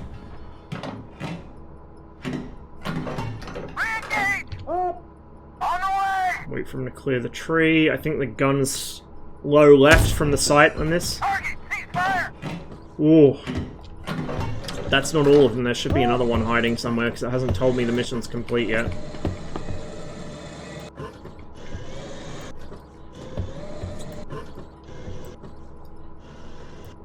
He's smoked. Okay. So all the tanks I can see now are dead. Aha! There you are, you sneaky little fucker. Can't tell which direction he's moving. Is he moving, actually, is the question.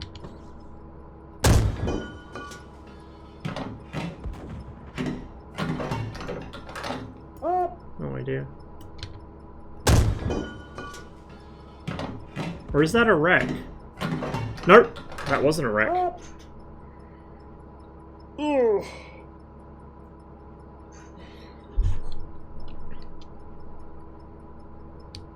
Let's see where we hit.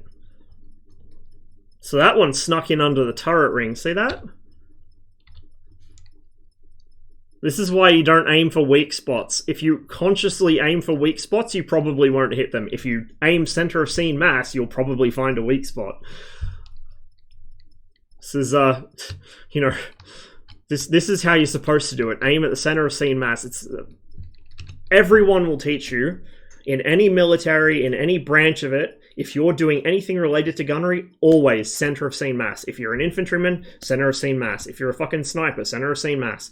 You know, like police snipers might go for headshots or whatever, but if you're in the military, it's center of scene mass because that gives you the highest probability of a hit, and a hit gives you the highest probability of a kill. You can't kill something if you don't fucking hit it, at least not without high explosive.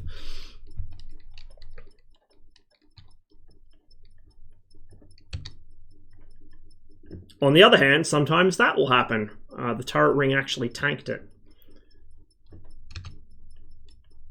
Well, they do need voices for the West German crews, so, I mean, if you've got a decent mic set up and you're not afraid to yell in the house and get some passion into it, then by all means, go ahead and get in touch with them. So they need native German speakers, both Western and Eastern, and they need... They said native Russian speakers, but I'm going to go ahead and say ignore the native Russian bit. Native Russian or former Soviet Union. If you speak fluent Russian and you have the background that you're from somewhere in the former Soviet Union, I reckon go ahead. Don't tell them you're not a native speaker, and just throw in a few words of whatever your native language is here or there as you get stressed out during the voice acting. Right? That's my little thing. Shh, we won't tell them. But no, I think they will do that if they get the opportunity, because it would add a lot of charm to the game, and it would be pretty realistic as well.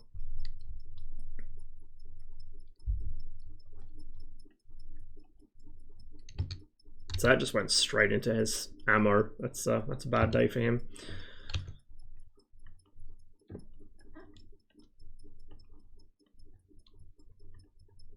That threw a single fragment into a propellant casing.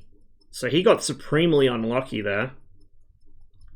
And again, remember how I said yellow lines are the really high energy fragments?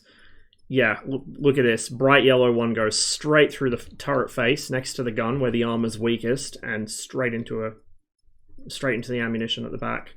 It actually bounced off the gun breech to do that as well. So sometimes your luck is just not good. Like his wasn't there.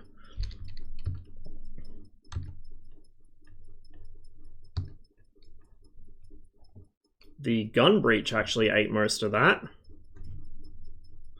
You can disable guns, so hitting a gun barrel will usually knock it out. Sometimes hitting the breach will knock it out. It's not like, you know, I don't know if they're going to model misfires or anything like that. It's not like War Thunder where you can, you know, your gun will just not go off or it'll blow up the tank when you try fire it or whatever. The gun is either working or not at the moment, and I don't know if they're going to elaborate on that further. As far as repairs go, since that's a question that tends to come up when they do their dev streams quite a bit, there's not going to be repair kits or health kits or anything like that. You won't be able to replace your crew. Once a tank is knocked out, it is knocked out for the duration. If you lose a track, replacing the track is a laborious task that takes the full crew several tens of minutes, usually. And they're not going to be doing it in the middle of a battlefield while there's bullets and shells flying around them. So once the tank's detracked, it stays where it is. You either switch to another tank or you sit in that tank and pretend you're a bunker. So really they're going to be keeping gamey sort of mechanics like that to an absolute minimum. you know, you can do the third-person view to drive around at the moment, and that's kind of a concession to the fact that at the moment it's a single player controlling an entire vehicle. I don't know if that'll stay or not, or if maybe it'll be made optional when they add multi-crew. I don't know if they've said anything about that yet. That's actually something I should probably ask. But yeah, like for the time being, that's a concession in favor of gameplay. There's a couple of concessions in favor of gameplay, but generally speaking, it's going to be kept realistic, authentic, shall we say. It's meant to make you have the experience of being in armored combat, not of being in a deathmatch arena. So there will be no hopping out of the tank and repairing in, you know, 30 seconds. Anyway, we've gone through the full after action. Let's go to... what mission should I do now? Let's do this one, because this one's scary and I always get fucked up in it. Remember how I said the M60s can see much better in the dark than me? That also applies to the T-72. The T-72's night vision is not really any better than the T-55's. It's just shit. I'm gonna actually roll forward slightly so that my gun isn't messed up. Oh, the trees are still doing that shimmering. I thought they fixed that. Maybe it's unavoidable. It's an LOD issue. But I thought that it was removed. Well, not removed, but fixed. I'm probably not going to remember I said that myself, dude. But I'll try. Hope you sleep well.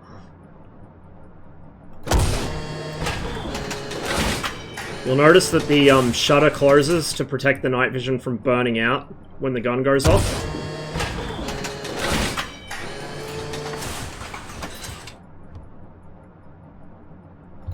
I just saw a shell aimed at me, so I'm going to start backing off.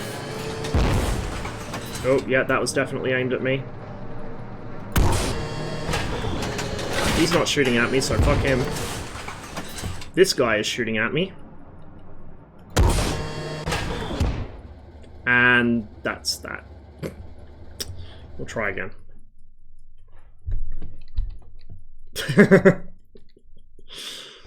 Yeah, I think that's universal. It's one of those bits of language that's universal. You don't need to speak German to know what that means.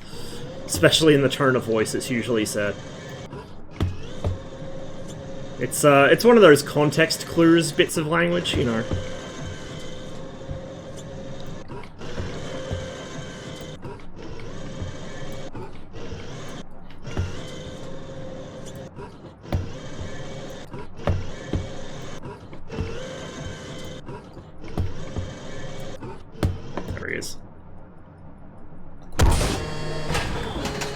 I'm aiming too far forwards.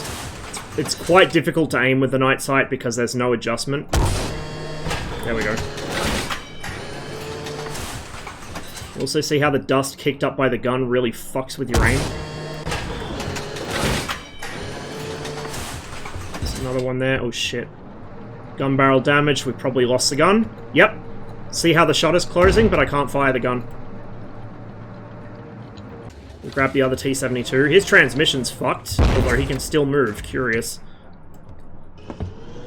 And the gun's damaged. Yeah, we're fucked. We'll try again. Like I said, I think I've completed this mission once. Once ever. It just... it's hard. Alright, it's hard. It would be a little easier if I could defer the driving to somebody else, but I have to... the other thing is, with this sight, you don't have the gun ready indicator, that red light at the top of the day sight. That's the gun ready indicator. If that's not glowing, the gun won't fire because you're being fire gated. You don't have that in the night sight, so quite often I'll accidentally fire gate myself by backing over a berm and I won't realize that I can't shoot the gun. And I'll be like, why won't my gun fire? And then, yeah... it doesn't end well. Oh, hello.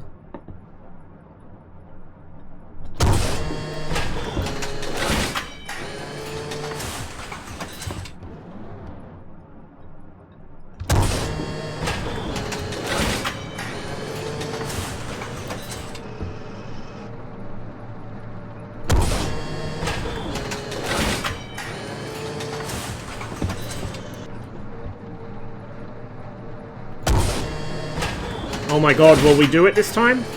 Will we do it? Maybe. Yes! Anyway, now, since I actually have a working spotlight, I can show you what I was talking about earlier. The way the spotlight projects shadows is really, really cool. Also, notice because their drivers either jumped or are dead, the tanks will keep going until something stops them, like, say, a hill or a tree or another tank. The shimmering trees thing is an LOD issue. Like I said, I thought they fixed it, but maybe not. But notice the shadows are casting from the actual spotlight. So as I get close to things, it gives this really spooky horror game kind of vibe. It's really, really cool. Really, really cool. And I do own a first generation night vision set. Or actually it might be Gen 0 technically. PNV 57s, they're for tank drivers. So it's active IR source, they're fucking terrible. They're hilariously terrible. And it's how they actually work. You have to have a very bright spotlight, and whatever shadows you see are projected from that spotlight. It's quite cool. Quite fucking cool.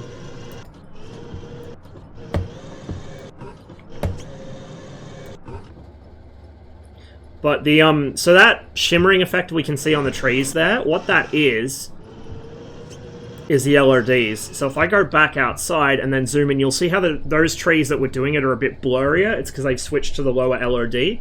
But for some reason, the lower LOD doesn't interact nicely with the IR. So that's a recent issue when they redid the foliage to try and improve performance and also make it look better. It was kind of popping in and out at weird distances.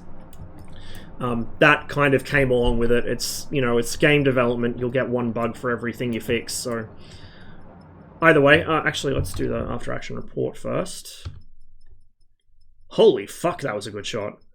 Okay, so now I know roughly where to aim on this mission. I can lead the M60 quite easily in daylight, but at night it's kind of hard. But yeah, that was, oh my god, consistent shots straight through the gunner, the commander, and the ammo. That's how to kill a tank in one easy step. Jesus Christ. Does the spotlight filter glow at night when you turn it on? In this, I think it does.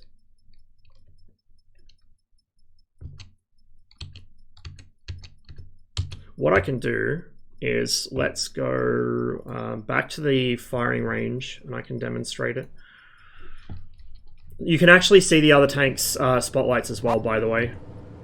Some of you more observant people may have noticed that as I was playing that mission. You may have seen the second spotlight sweeping across in front of me. Also worth note, the BMP spotlight doesn't function yet. It will be functioning at some point. It just isn't done yet because it's independent of the turret. The commander controls the spotlight and the gunner controls the actual turret on the BMP. So we're going to go ahead and we're going to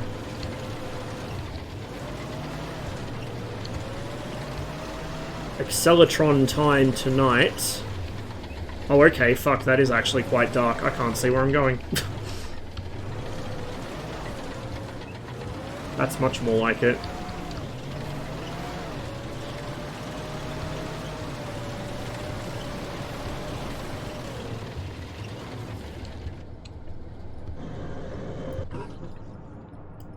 You can see the illumination for the day sight there, by the way.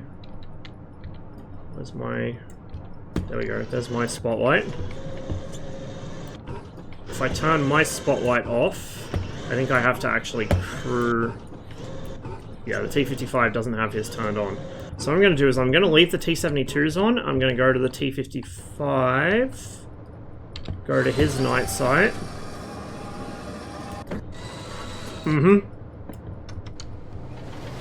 There we go. Hang on.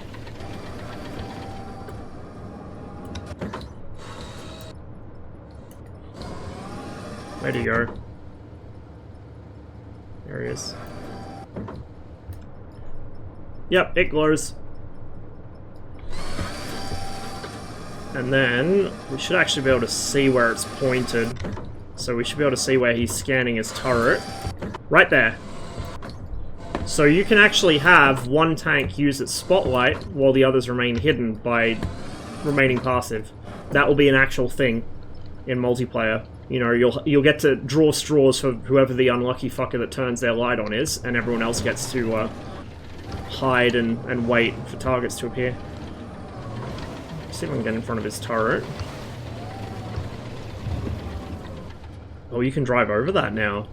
Oh, we can go down there, I guess. Come on. Look at me.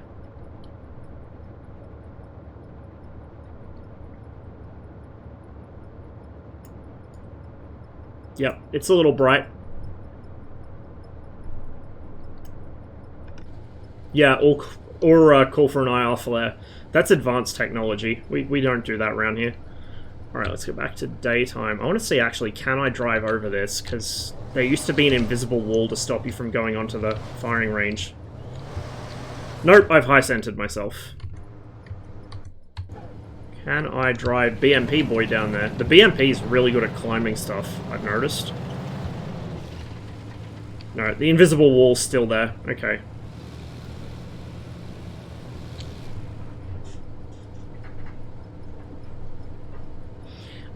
It actually, let's go back to nighttime. It emits a little bit.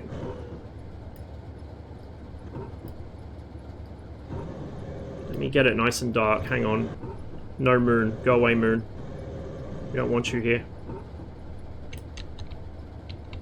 Right. You gotta get the timing just right. Whatever, that'll do. So my spotlight's still on. If I go external, it does glow slightly.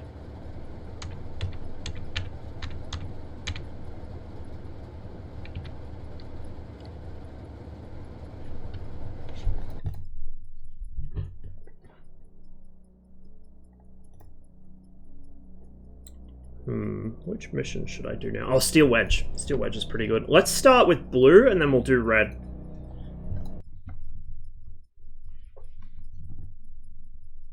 Yeah, it probably was covered by the barrel. Loader ready! Saber loaded! Gunner ready! Saber in deck! I do not want to go forwards, I want to go backwards, thank you very much.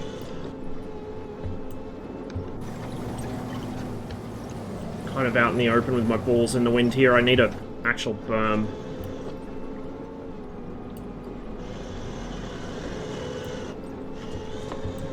Uh-oh. Saber tank!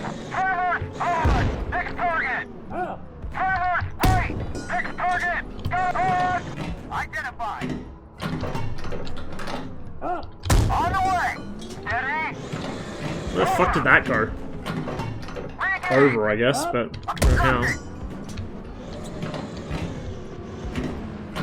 He's bailed. Fire! On the way! God! Evacuate! I think that was a Grom. It was a Grom or a Maluka, it looked like. Another M60 here. I hate how exposed that first position is. Gunner Saber tank! Identified! Fire! Careful! Re-engage! Target lost! The commander's probably screened by that tree, which is why he called target lost. He's burning. That is indeed a BMP. There are in fact several BMPs. Okay, he's cooked. Oh, he went up. The BMPs are very explodey because they're full of ammo. And they're right-hand side, if you can hit them on the right-hand side, it'll decrew them. Because that's where basically the entire crew is sitting. And we got another BMP there.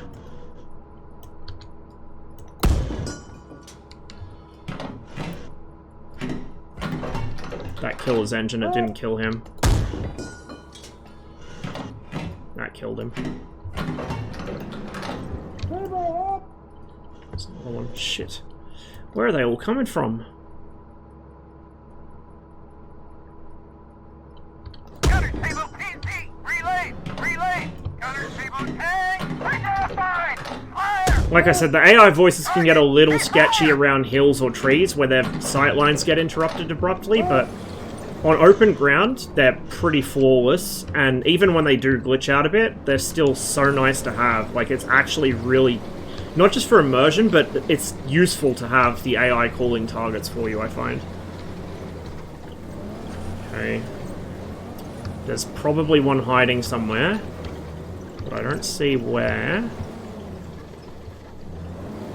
I might continue down this road and do a bit of a flanky on him.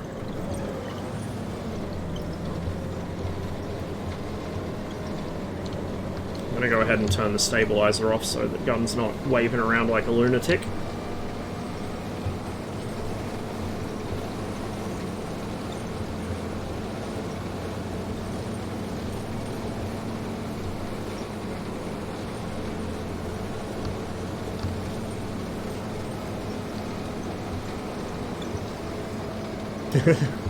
Yeah, really.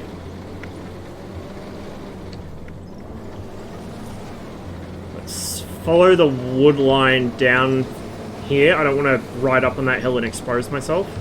So we'll just head this way. There's got to be a tank pushing up through a berm or something. Right there. It's a fucking BMP. And I just rammed into a tree because I'm a bad driver.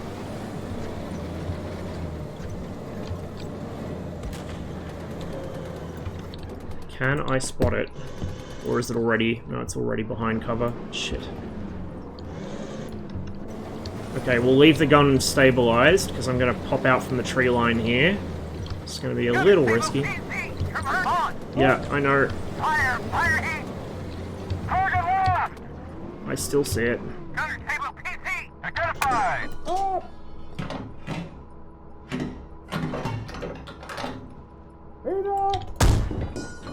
Target, ceasefire! There must be something else as well. Concerning.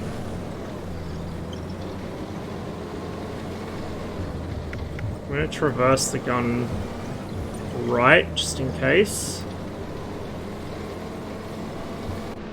Sometimes one or two AI will get hung up in an area. Oh. Is he scanning? We're going to put another shot in him just to be sure.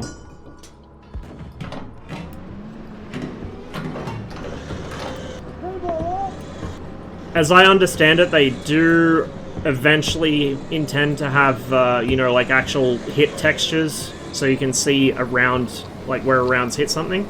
But it's not priority at the moment because it's, you know... There you are. Gunner Table PC! Yep, Identified! I noticed. Fire heat! Target, re-engage! You actually see the tracer from the Saber bounce off in the distance. There we go. Ceasefire! Oh boy.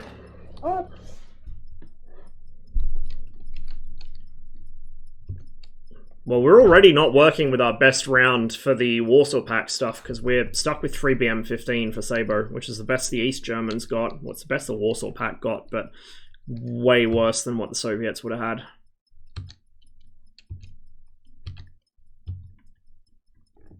Oh wow. Interesting hit. There's a toe. It must have got crushed between the track and the road wheel. That's interesting. I wonder if that tracked him, because in real life, I mean, anything getting lodged under the track and between it and the wheel like that would probably detrack the tank. Especially if it, you know, exploded. That's interesting. I haven't seen it do that before. As you can see, houses have some kind of basic hitbox modeling, and I think some of them even have, like, they're not visible interiors, but I think they have interior walls, because I've seen some weird ricochets that would really only make sense if there were interior walls. And once infantry are in the game, you know, it would make sense. You would want to be able to garrison houses with them.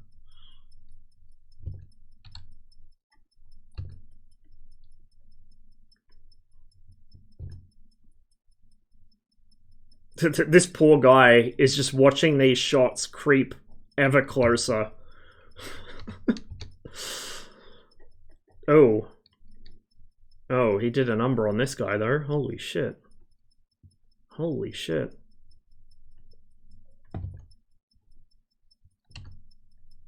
Oh, yeah.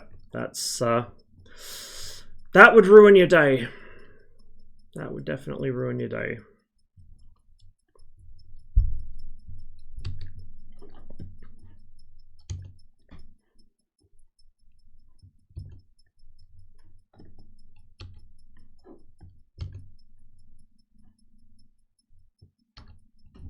Yeah. I mean, you still see photos of American troops in Germany into the mid to late 80s carrying M16A1s. Like, phasing out obsolete or obsolescent equipment and replacing it with the newer stuff takes a while. Even, you know, even if you think, oh, the priority would be send everything brand new to Europe, it still takes a while to get there.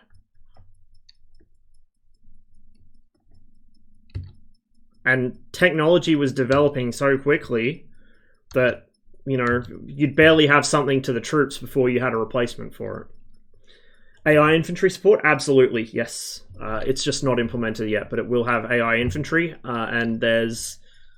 At least there was talk of plans to have them take orders from the IFV players. Not, like, be controlled directly, but, you know, you can tell them, go here, garrison this, do whatever. So I don't know if that's still part of the plan. It's probably too early to have a plan for that, I guess, beyond vague, this is what we want to do. But yeah, there will be infantry for sure. And the infantry models are very, very nice. Harry's posted them on his art station.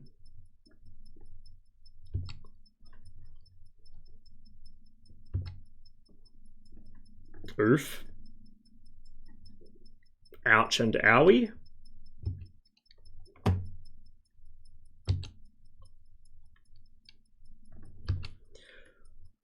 Actually, what was the shot that knocked out my M60? So that was a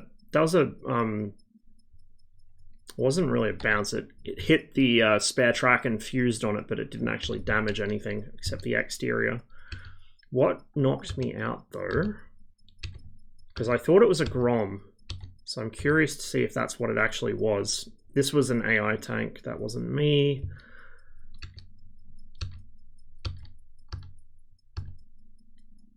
Oh, that was it, yeah. No, it wasn't a Grom, it was a 3BK5. It was a T-55 that knocked me out. I have Steel Armor Blaze of War, and I like it, but god, it's too Russian. The interface is too puzzle piece even for me. I played it a couple times, but it took me so long to figure out how to do anything that I haven't really played that much of it since. Like, I really like it, it's just I need more time and more attention span than I have access to learn to play that game, whereas this is really accessible. It's one of the great things about this, is it's really, really accessible. It's like FC3 for DCS, right? But for tanks. And it models quite a bit more on its back end than I think FC3 does, to be honest. So we'll do the Red 4 side of that mission now. I probably should actually try playing it again, but I've got such a long list of stuff I want to do that it'll have to be at some point in the future, I think.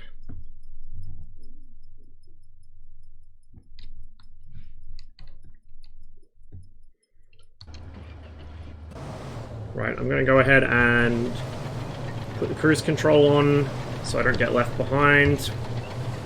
I'm going to go about 17, 18 kilometers an hour. I'm going to go ahead and range out to, was it 16 or 12? I think it's 12.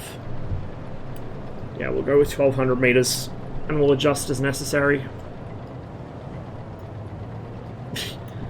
I did play a little IL-2 the other day, but I had to rebind everything because when I got my control panel, it fucked with the binds. But yeah, I still can't land it to save my life. 1200 meters, exactly. Damn, I'm good. I actually just memorized that from last time I played the mission. I'm not that good.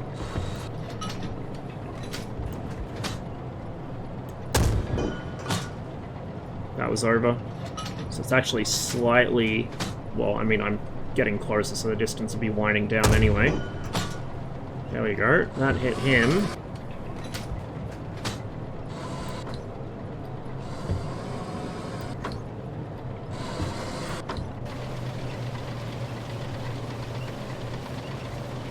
Such a cool sight to actually see this. Hang on. Bear with me, chat. Bear with me. Bear with me.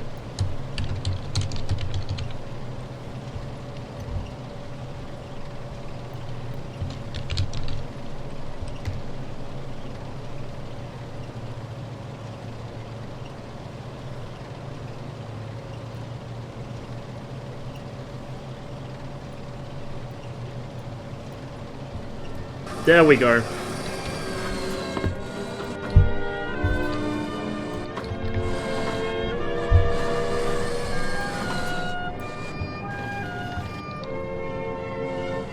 Is it Toe? The gunner's dead though.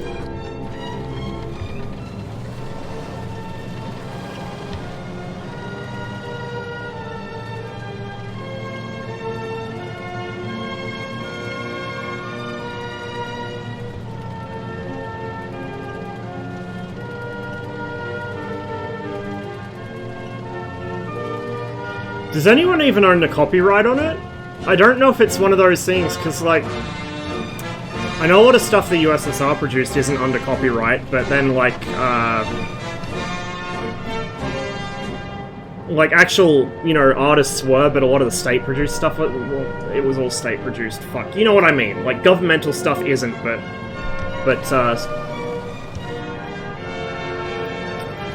normal music was. Hey, how is it? I don't think even Twitch would consider that to be a valid fucking thing. Especially considering the shit I've seen Twitch let people get away with saying on stream.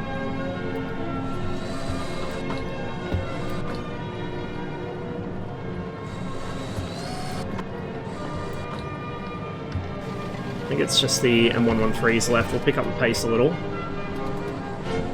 Also wind the sight down to about 500, which is my usual sort of battle sight range I use. Oh, hello.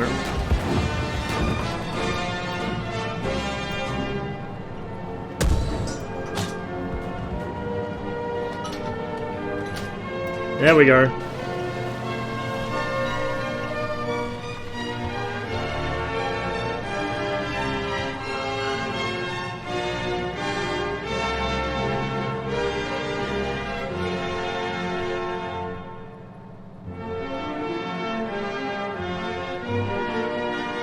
I know, right? That's beautiful.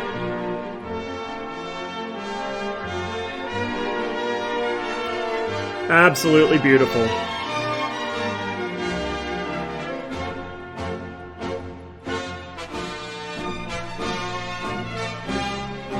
I might clip it or something. Now the AI will get a bit hokey because they're not quite sure what they're supposed to do here.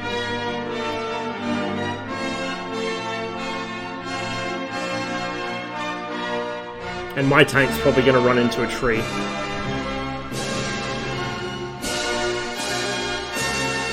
Bonk.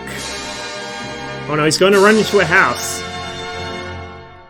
He's decided he's so disgusted at the profligacy of the Vessies that he's going to destroy their bourgeois homes with his tank.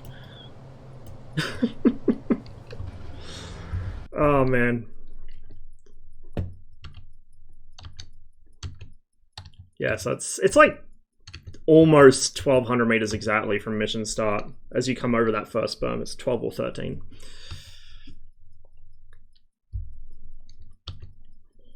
But if you were doing an actual deliberate attack in real life, you would know this. You would know it's X amount of distance to that town, or to that tree, or to whatever. So I'm not going to consider it too much cheating that I'd memorized exactly how distant it is. You would know that going into the attack. The AI is surprised how well it actually went. I know, right? I don't think we lost a single tank. Did we?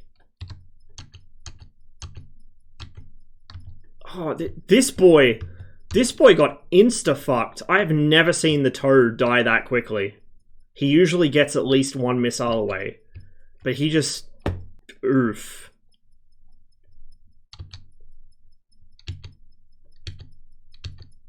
We didn't lose a single tank. Didn't lose a tank, didn't lose a BMP, nothing. Holy shit. That's, I think, the first time I've ever played this mission and not lost a vehicle on the East German side. Well, that was something. I'll do another one now as well. It must have been. It must have been, clearly. What else have we got?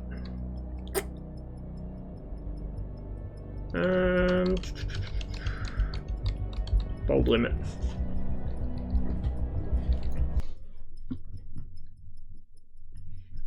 We'll hop over to the other side now, and we'll get our Abrams and see how many T-72s we can knock out before we get dunked.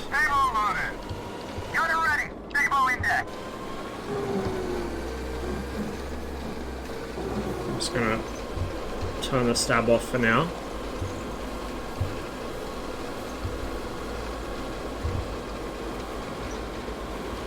So he's gonna probably post up on the right side of those trees. I'll go up on the left.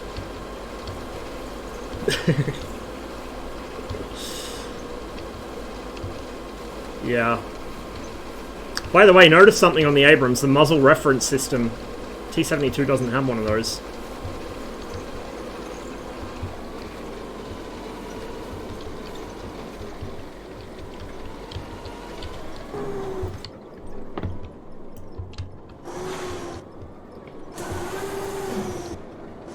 Should start. Yep, right there.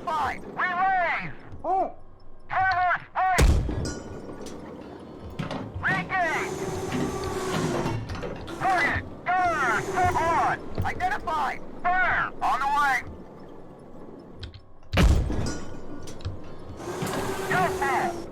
What do you mean doubtful, my guy? The commander can't always see the target clearly, so sometimes he'll call doubtful on a clear hit. Remember, you don't see the same thing the commander sees. His viewpoint's slightly different to yours. That was doubtful, it bounced off. Oh, it's kind of like he's... No, he's not smoking, he's just trailing dust, because he's moving.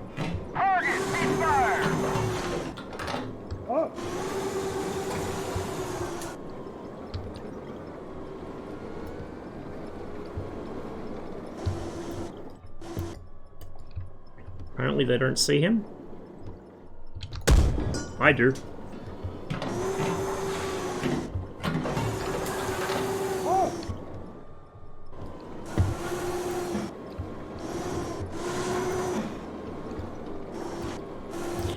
I don't like the looks of that.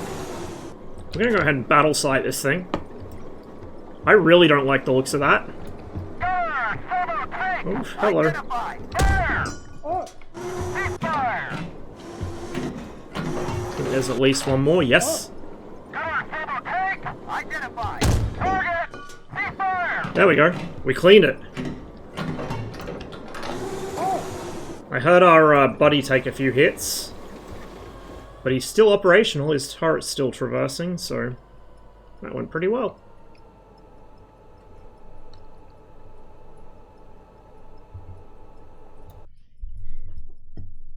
But you can see the difference. The I'll do a T-72 mission next, and you'll really see the difference. But the M1's fire control system is just incredible.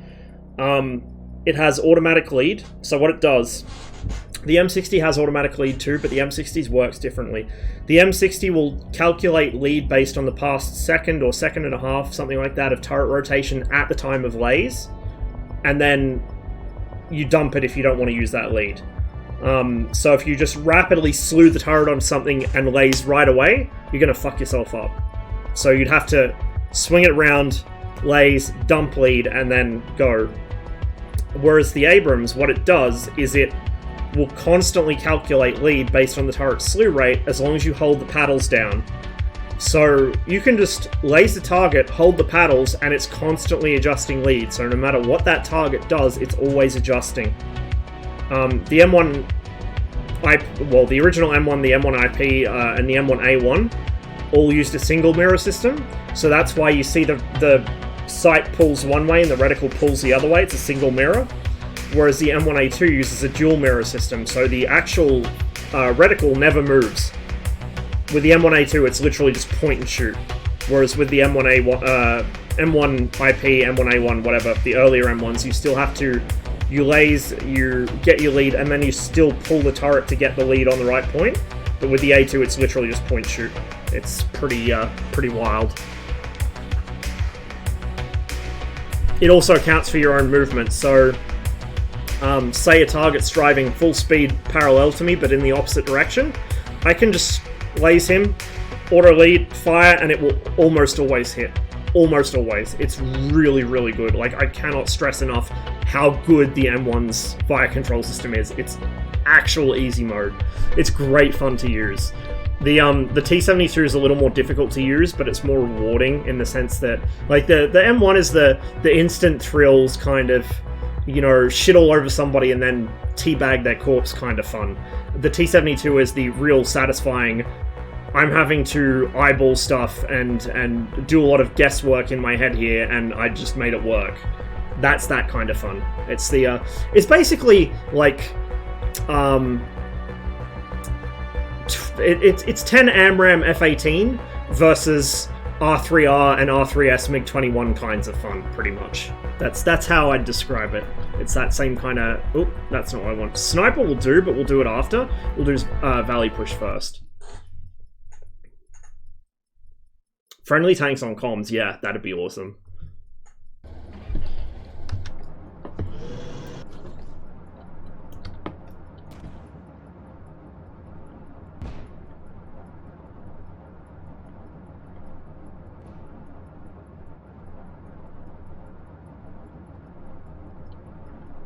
Kind of hold down here. I'm actually going to go for that guy, so I have a slightly clearer shot on him. There you go. So I've got reasonably good at eyeballing the lead in the T72.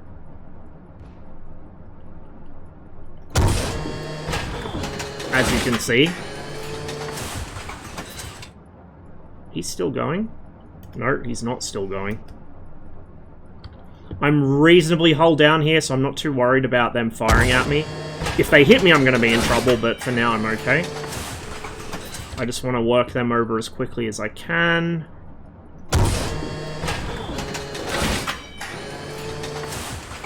Okay, that tracked him, but he's still active. I just lost my wingman.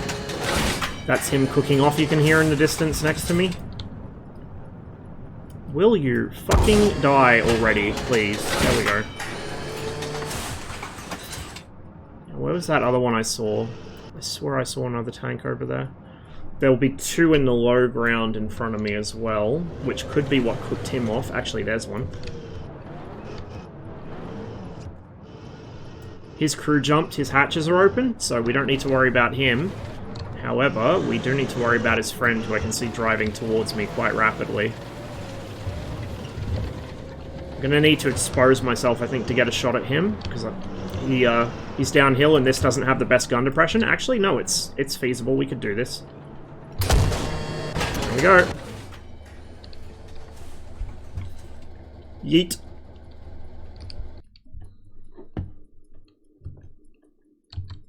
He took a hit right away. That would have tracked him.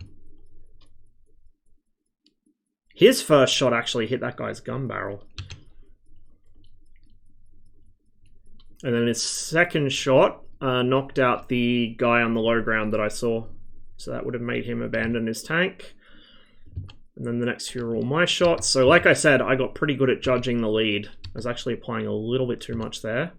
Just right there. So you want to hit not directly in the center ideally, you want to hit just forwards of it where the ammo is.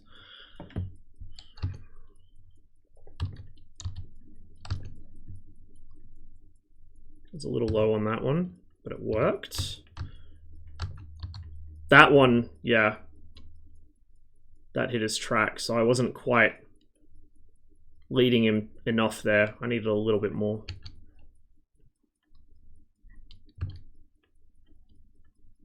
That's the one that knocked him out. So it came in right on the, pretty much on the bottom of the upper front plate and sent a few fragments through. Yeah, I know, right? Be wonderful.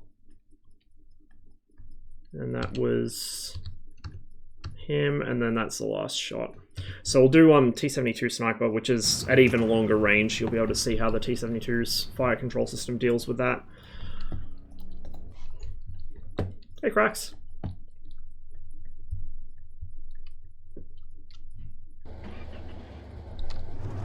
I don't know why. I always read your name half in Latin and half in Cyrillic. It's smooth brain things.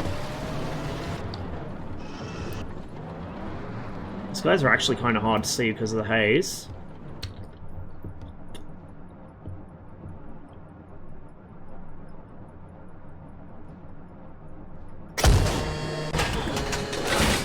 It's a little bit more lead needed there. Need to be aiming at his leading track, not aiming at his front plate. There we go. That was good effect on target.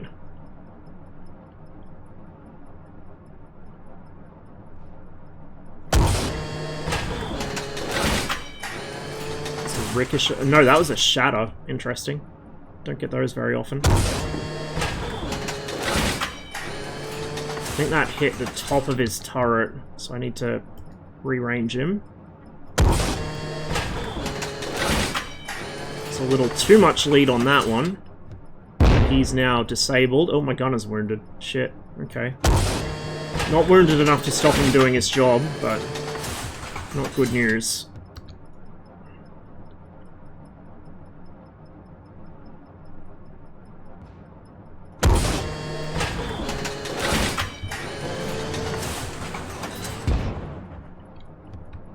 And now I'm tracked.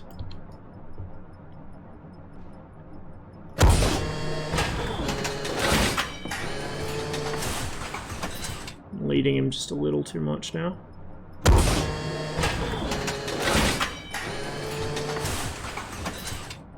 Jeez, I can't buy luck with this guy.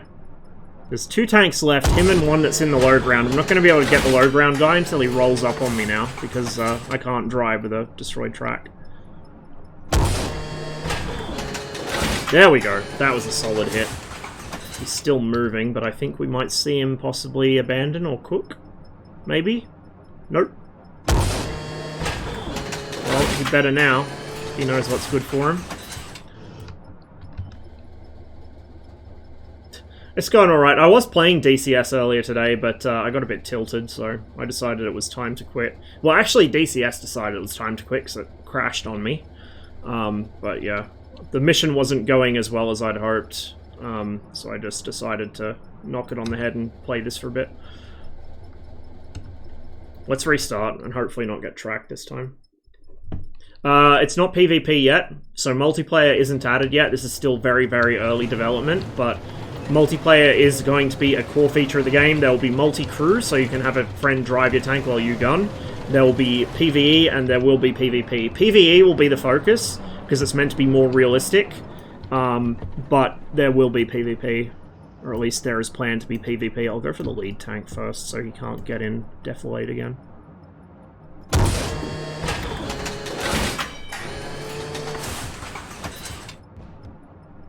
Did I track him?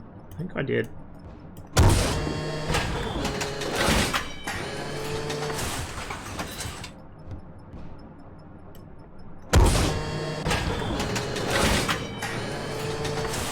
Fucked him up. Should have fucked him up. Why is he still shooting at me? Ah!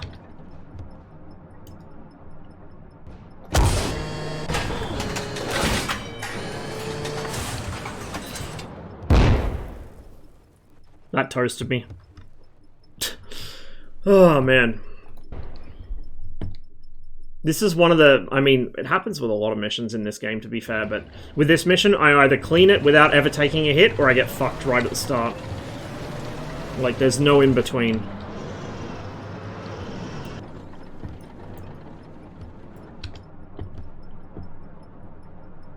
So I might just expose myself to as few of them as possible, maybe. Rather than roll up and try and get the first guy.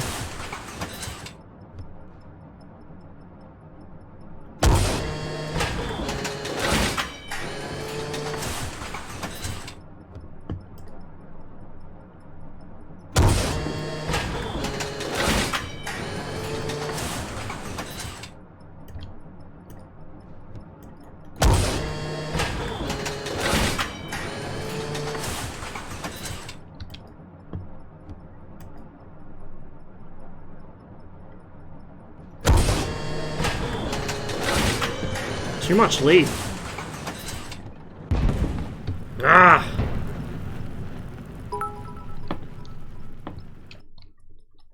You lost because you need to get good. I do need to get good. That is, in fact, true.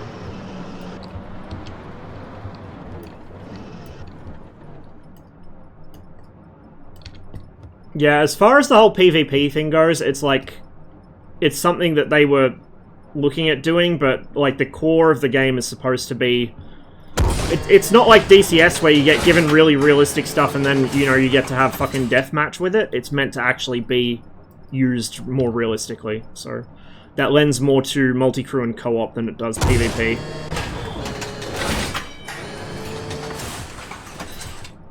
And any PvP that is present will probably be more oriented around that kind of thing. Like actual, you know, realistic scenarios.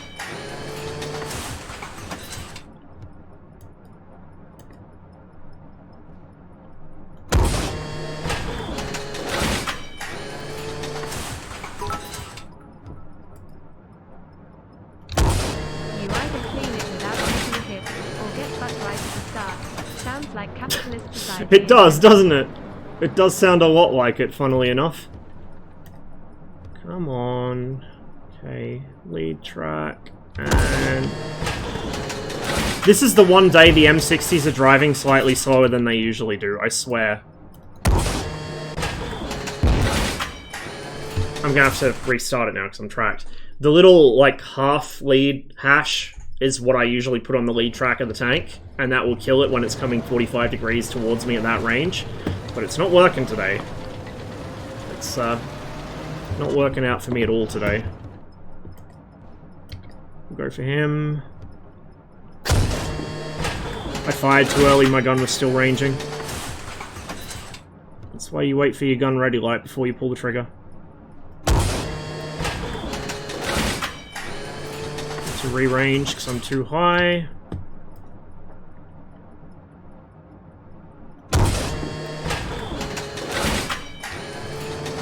Still a bit too high, but I think we've tracked him.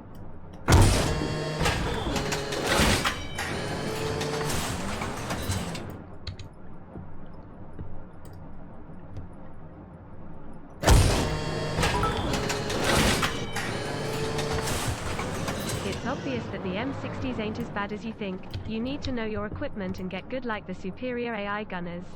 The M60 isn't bad at all. Like, its fire control system is pretty good. It's not as good as the Abrams, but it's pretty good. And it can also see me slightly better, because remember, it has thermals. It can see through this haze a little better than I can. Fuck my life, my left track, again.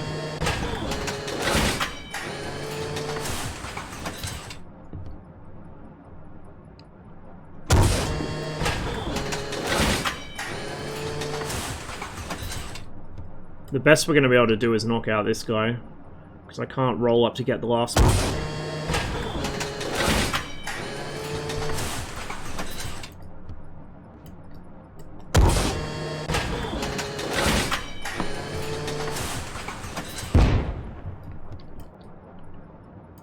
Okay, he's burning. They really are having a field day with me, aren't they? Sounds, yeah, the sounds could use some work, I think.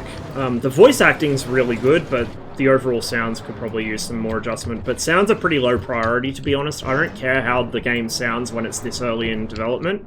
When it's, you know, more towards release, maybe they can look at re-recording some of them, but for the time being, it's enough to get the point across, I think.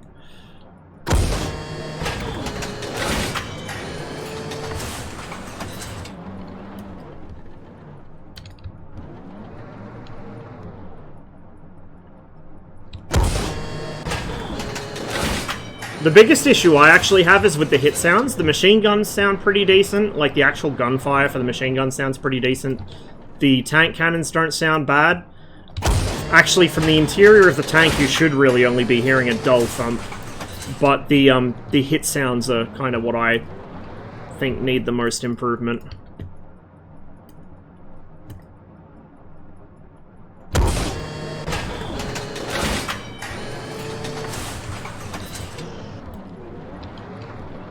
Yeah, this is US Army.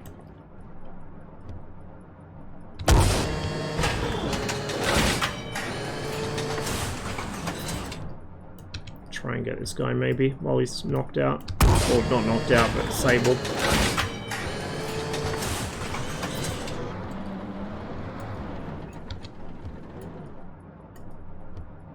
I think I might have damaged his gun there because he stopped firing at me.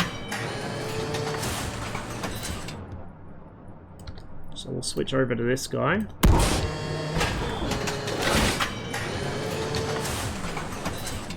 Have to reload pretty soon. Oh, no, he's still active, he's just... couldn't see me behind the hill, I guess. Okay, we got him, good. Hitting on him, I must be hitting pretty low. So we'll try and...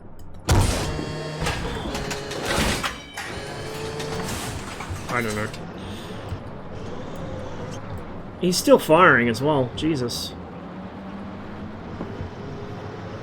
Lost tanks down there.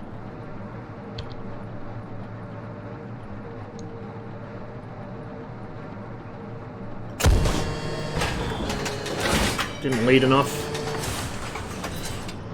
Well, it wasn't that far off, to be honest.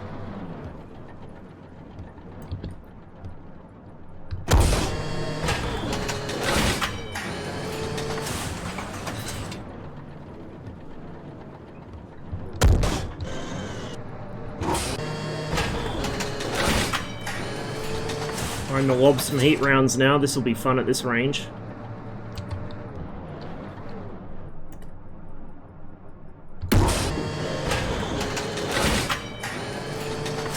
I hit him. Didn't kill him, but I hit him. I'm not sure if that other tank's still active, but we'll just have to hope he's not.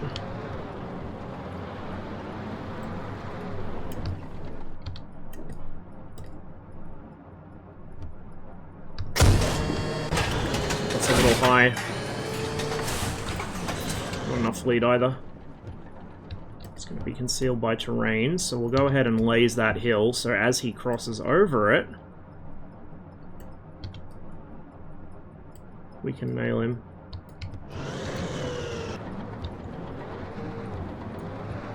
He is still active. Shit. Okay, well. If you want it so badly, you can fucking have some.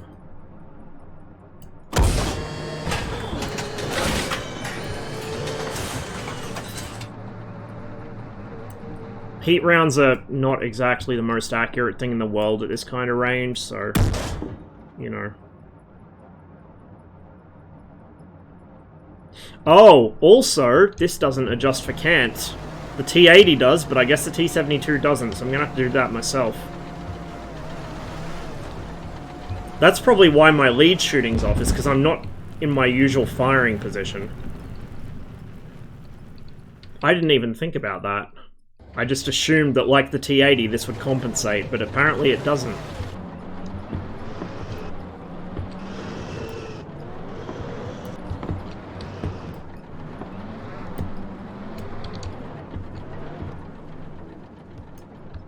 Okay, well, armed with this knowledge, let's see how we go. There's a hit, but it didn't kill him.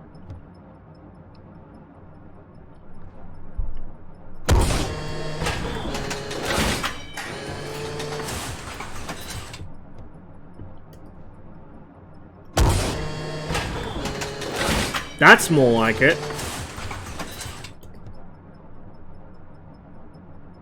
Yep, I reckon that's what it was.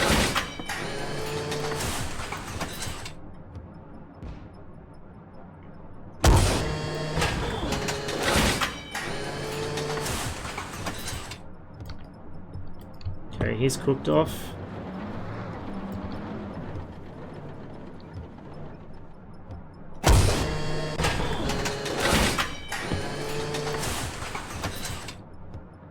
There we go.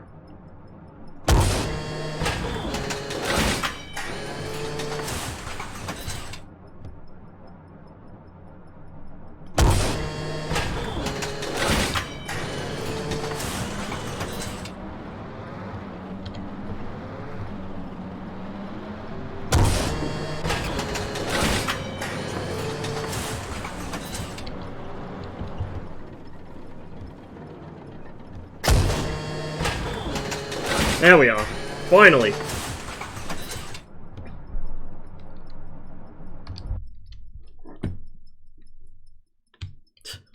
My first shot hit the muzzle of his gun. Unlucky, because the trajectory that's on it probably would have killed him if it actually didn't. The next one sure fucked him up, though.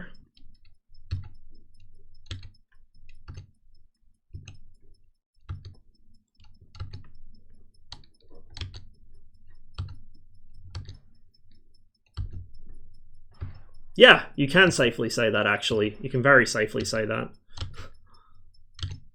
Alright, let's... what should I do now? Kind of want to do some more BMP stuff. But, I don't know which missions it's been added to. Let's do alternate route. This one usually ends very badly for me. And I think this might be the last one, because I'm hungry. I need to get some food. I've been streaming for like nearly 7 hours, and I wasn't planning to stream for that long today. Is there any BMPs in this one? Doesn't look like it. Go ahead and pre-range my gun to 500 meters like I usually do. Turn the stabilizer off until we actually need it, which is something that quite often was done with Soviet tanks. They leave the stabilizer off when not in combat, because particularly in the T-72's case, I believe it had a tendency to overheat if it was left on for too long. It's also, you know, you don't want to add hours to the thing when you don't actually need it. It's just a headache to maintain. BMP, Boyovaya Machina Pechota, which is literally infantry fighting vehicle. So the English term IFV comes directly from the Russian. Oh boy, it sure looks like something spicy is happening around this hill. I wonder what that might be. It might be something I don't want to drive into, is what it might be.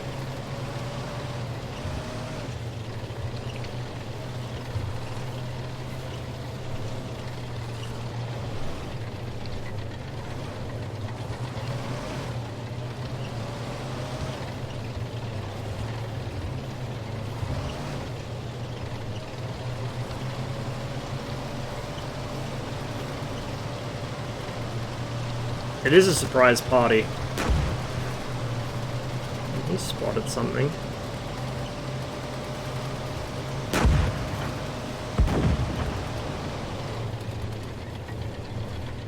Okay, the bad noises are coming from that direction. I'm surprised the T-55s aren't dead yet.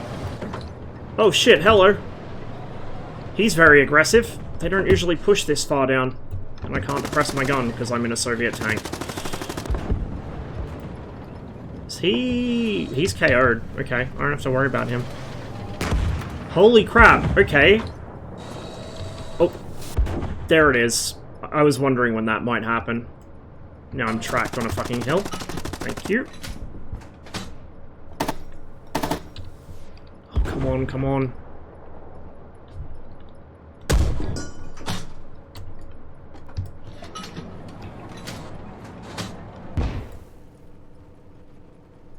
That went surprisingly.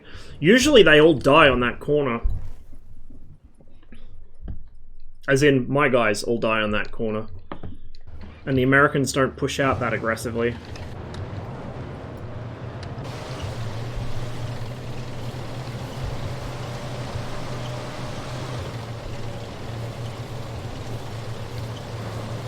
Why the Soviets use manufacturer names for aircraft designations, but not for, say, BMPs or tanks? I don't actually know. I think it was, well, they originally did use type designations for aircraft, so for instance, I-16, Istributive fighter. But they switched in World War II. I think it was after, Petyakov died, actually. It was like a morale thing. I guess it just stopped at aircraft and never progressed past that.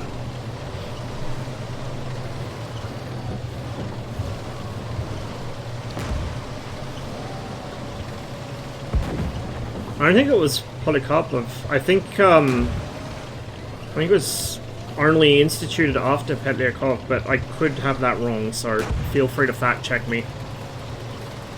As usual, fact check anything I tell you, because I am quite often misremembering or just flat out wrong.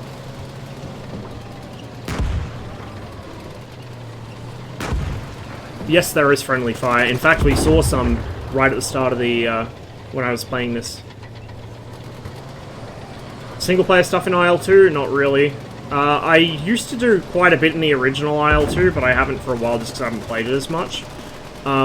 Single player in the new IL-2 is, I don't know, I don't really enjoy it. It has the same problem as DCS, where the AI is just so dog shit, it's not really enjoyable for me. They're too predictable.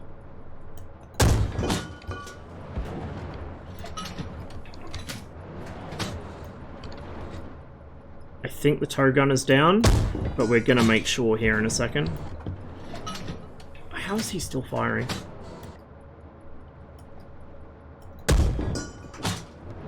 Whoop. It's a little over. That was also a little over.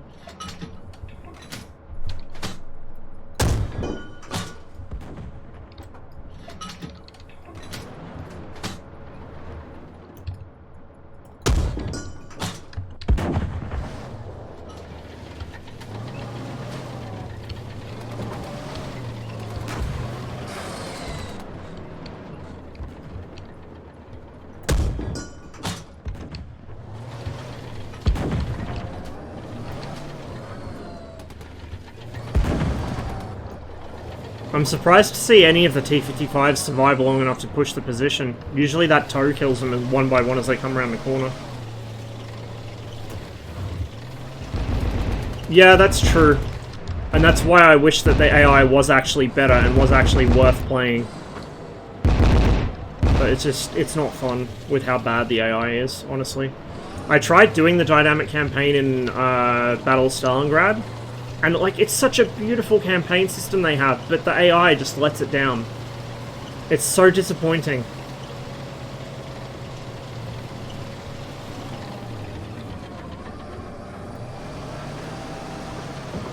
It is time for you to get back in your fucking box.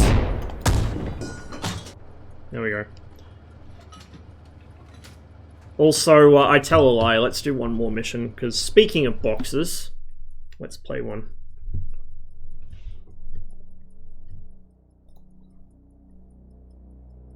Or is it Angry Boxes?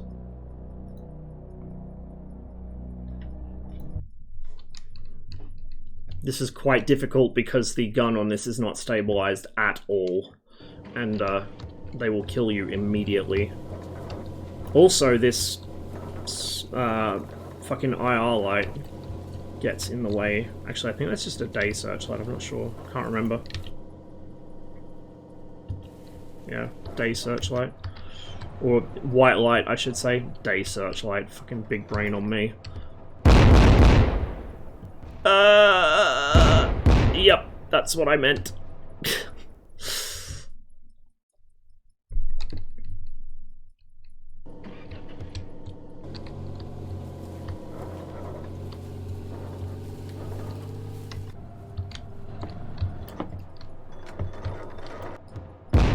He already sees me.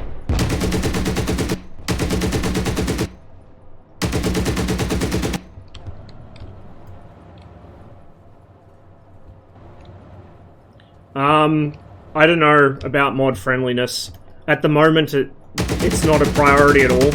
And partly the reason is because that means investing a lot of resources that they don't have. Like, to make a game mod-friendly takes a lot of work. That's why generally, you know, indie games tend not to be mod-friendly, or, you know, a lot of them tend not to be.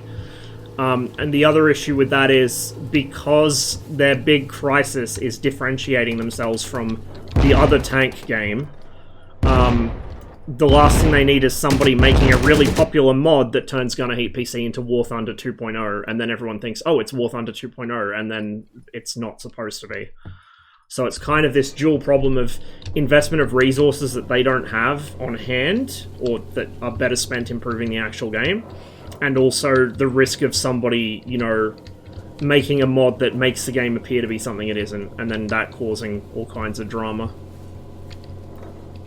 Let's see how well they can see through trees.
Shit! Fuck! I shoot through my own fucking spotlight to try and hit him. And now I'm stuck.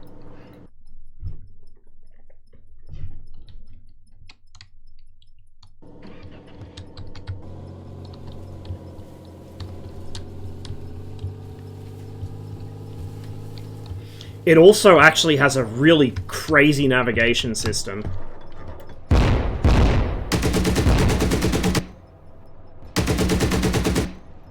Which is, you know, not something you'd usually think about, but makes perfect sense in a reconnaissance vehicle.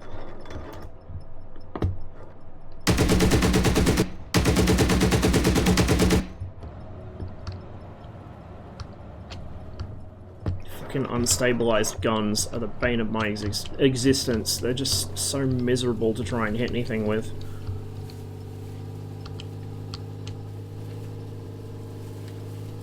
Okay, there should be one up top of this hill, I think. Yeah, right there. Please. Oh, he sees me already. God damn it.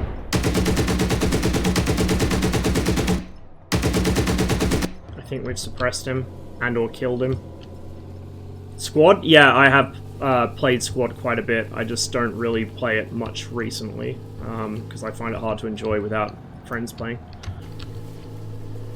And the friends I did used to play Squad with haven't played it for a while either. Or they're just, you know, busy playing other stuff or not on at the same time.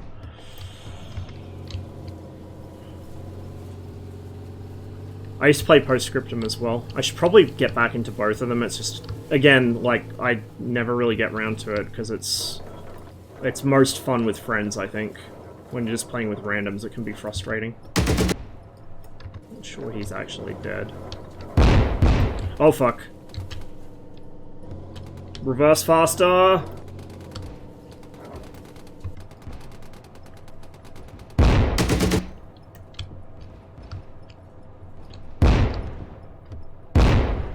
Driver's fucking dead. Excellent. Well, heavily wounded. Now he's dead. I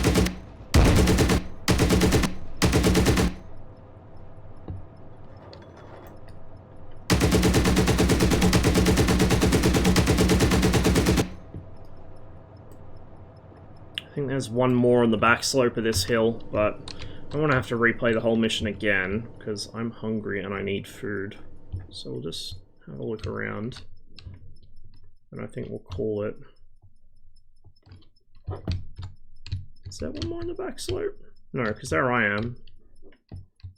Maybe this guy's not fully dead yet. I think I hit his gun.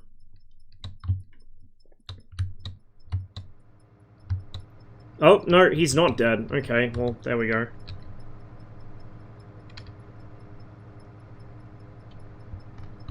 Wonder if I can hit him. So Ross, you gonna play Far Cuba 6? I haven't actually ever played a Far Cry game. Like, ever. But also, yes, it's funny how transparently it's supposed to be Cuba.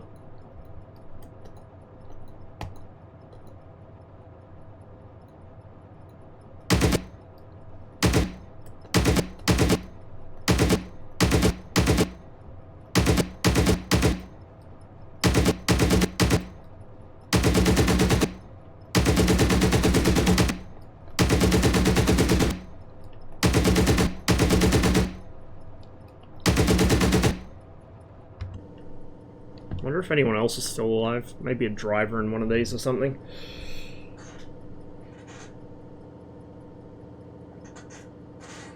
Alright, let's see where I can send you all.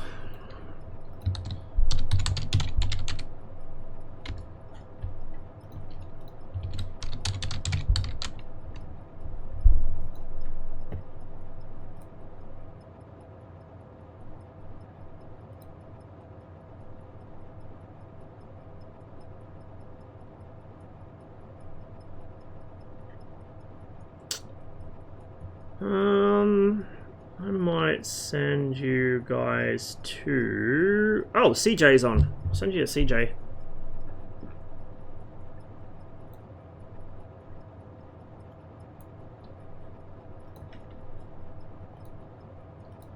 Just as soon as I get this set up.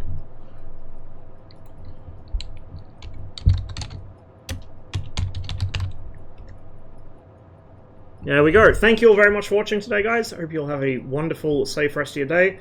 I will see you again possibly tomorrow for some DCS. There's a special mission running on Cold War. I might be playing that. We'll see. And I'll try and get some World War II DCS in at some point as well, if I can. I might end up just picking up Normandy. I might have to. But yeah, until then, probably tomorrow, I'll catch you all later. Enjoy CJ.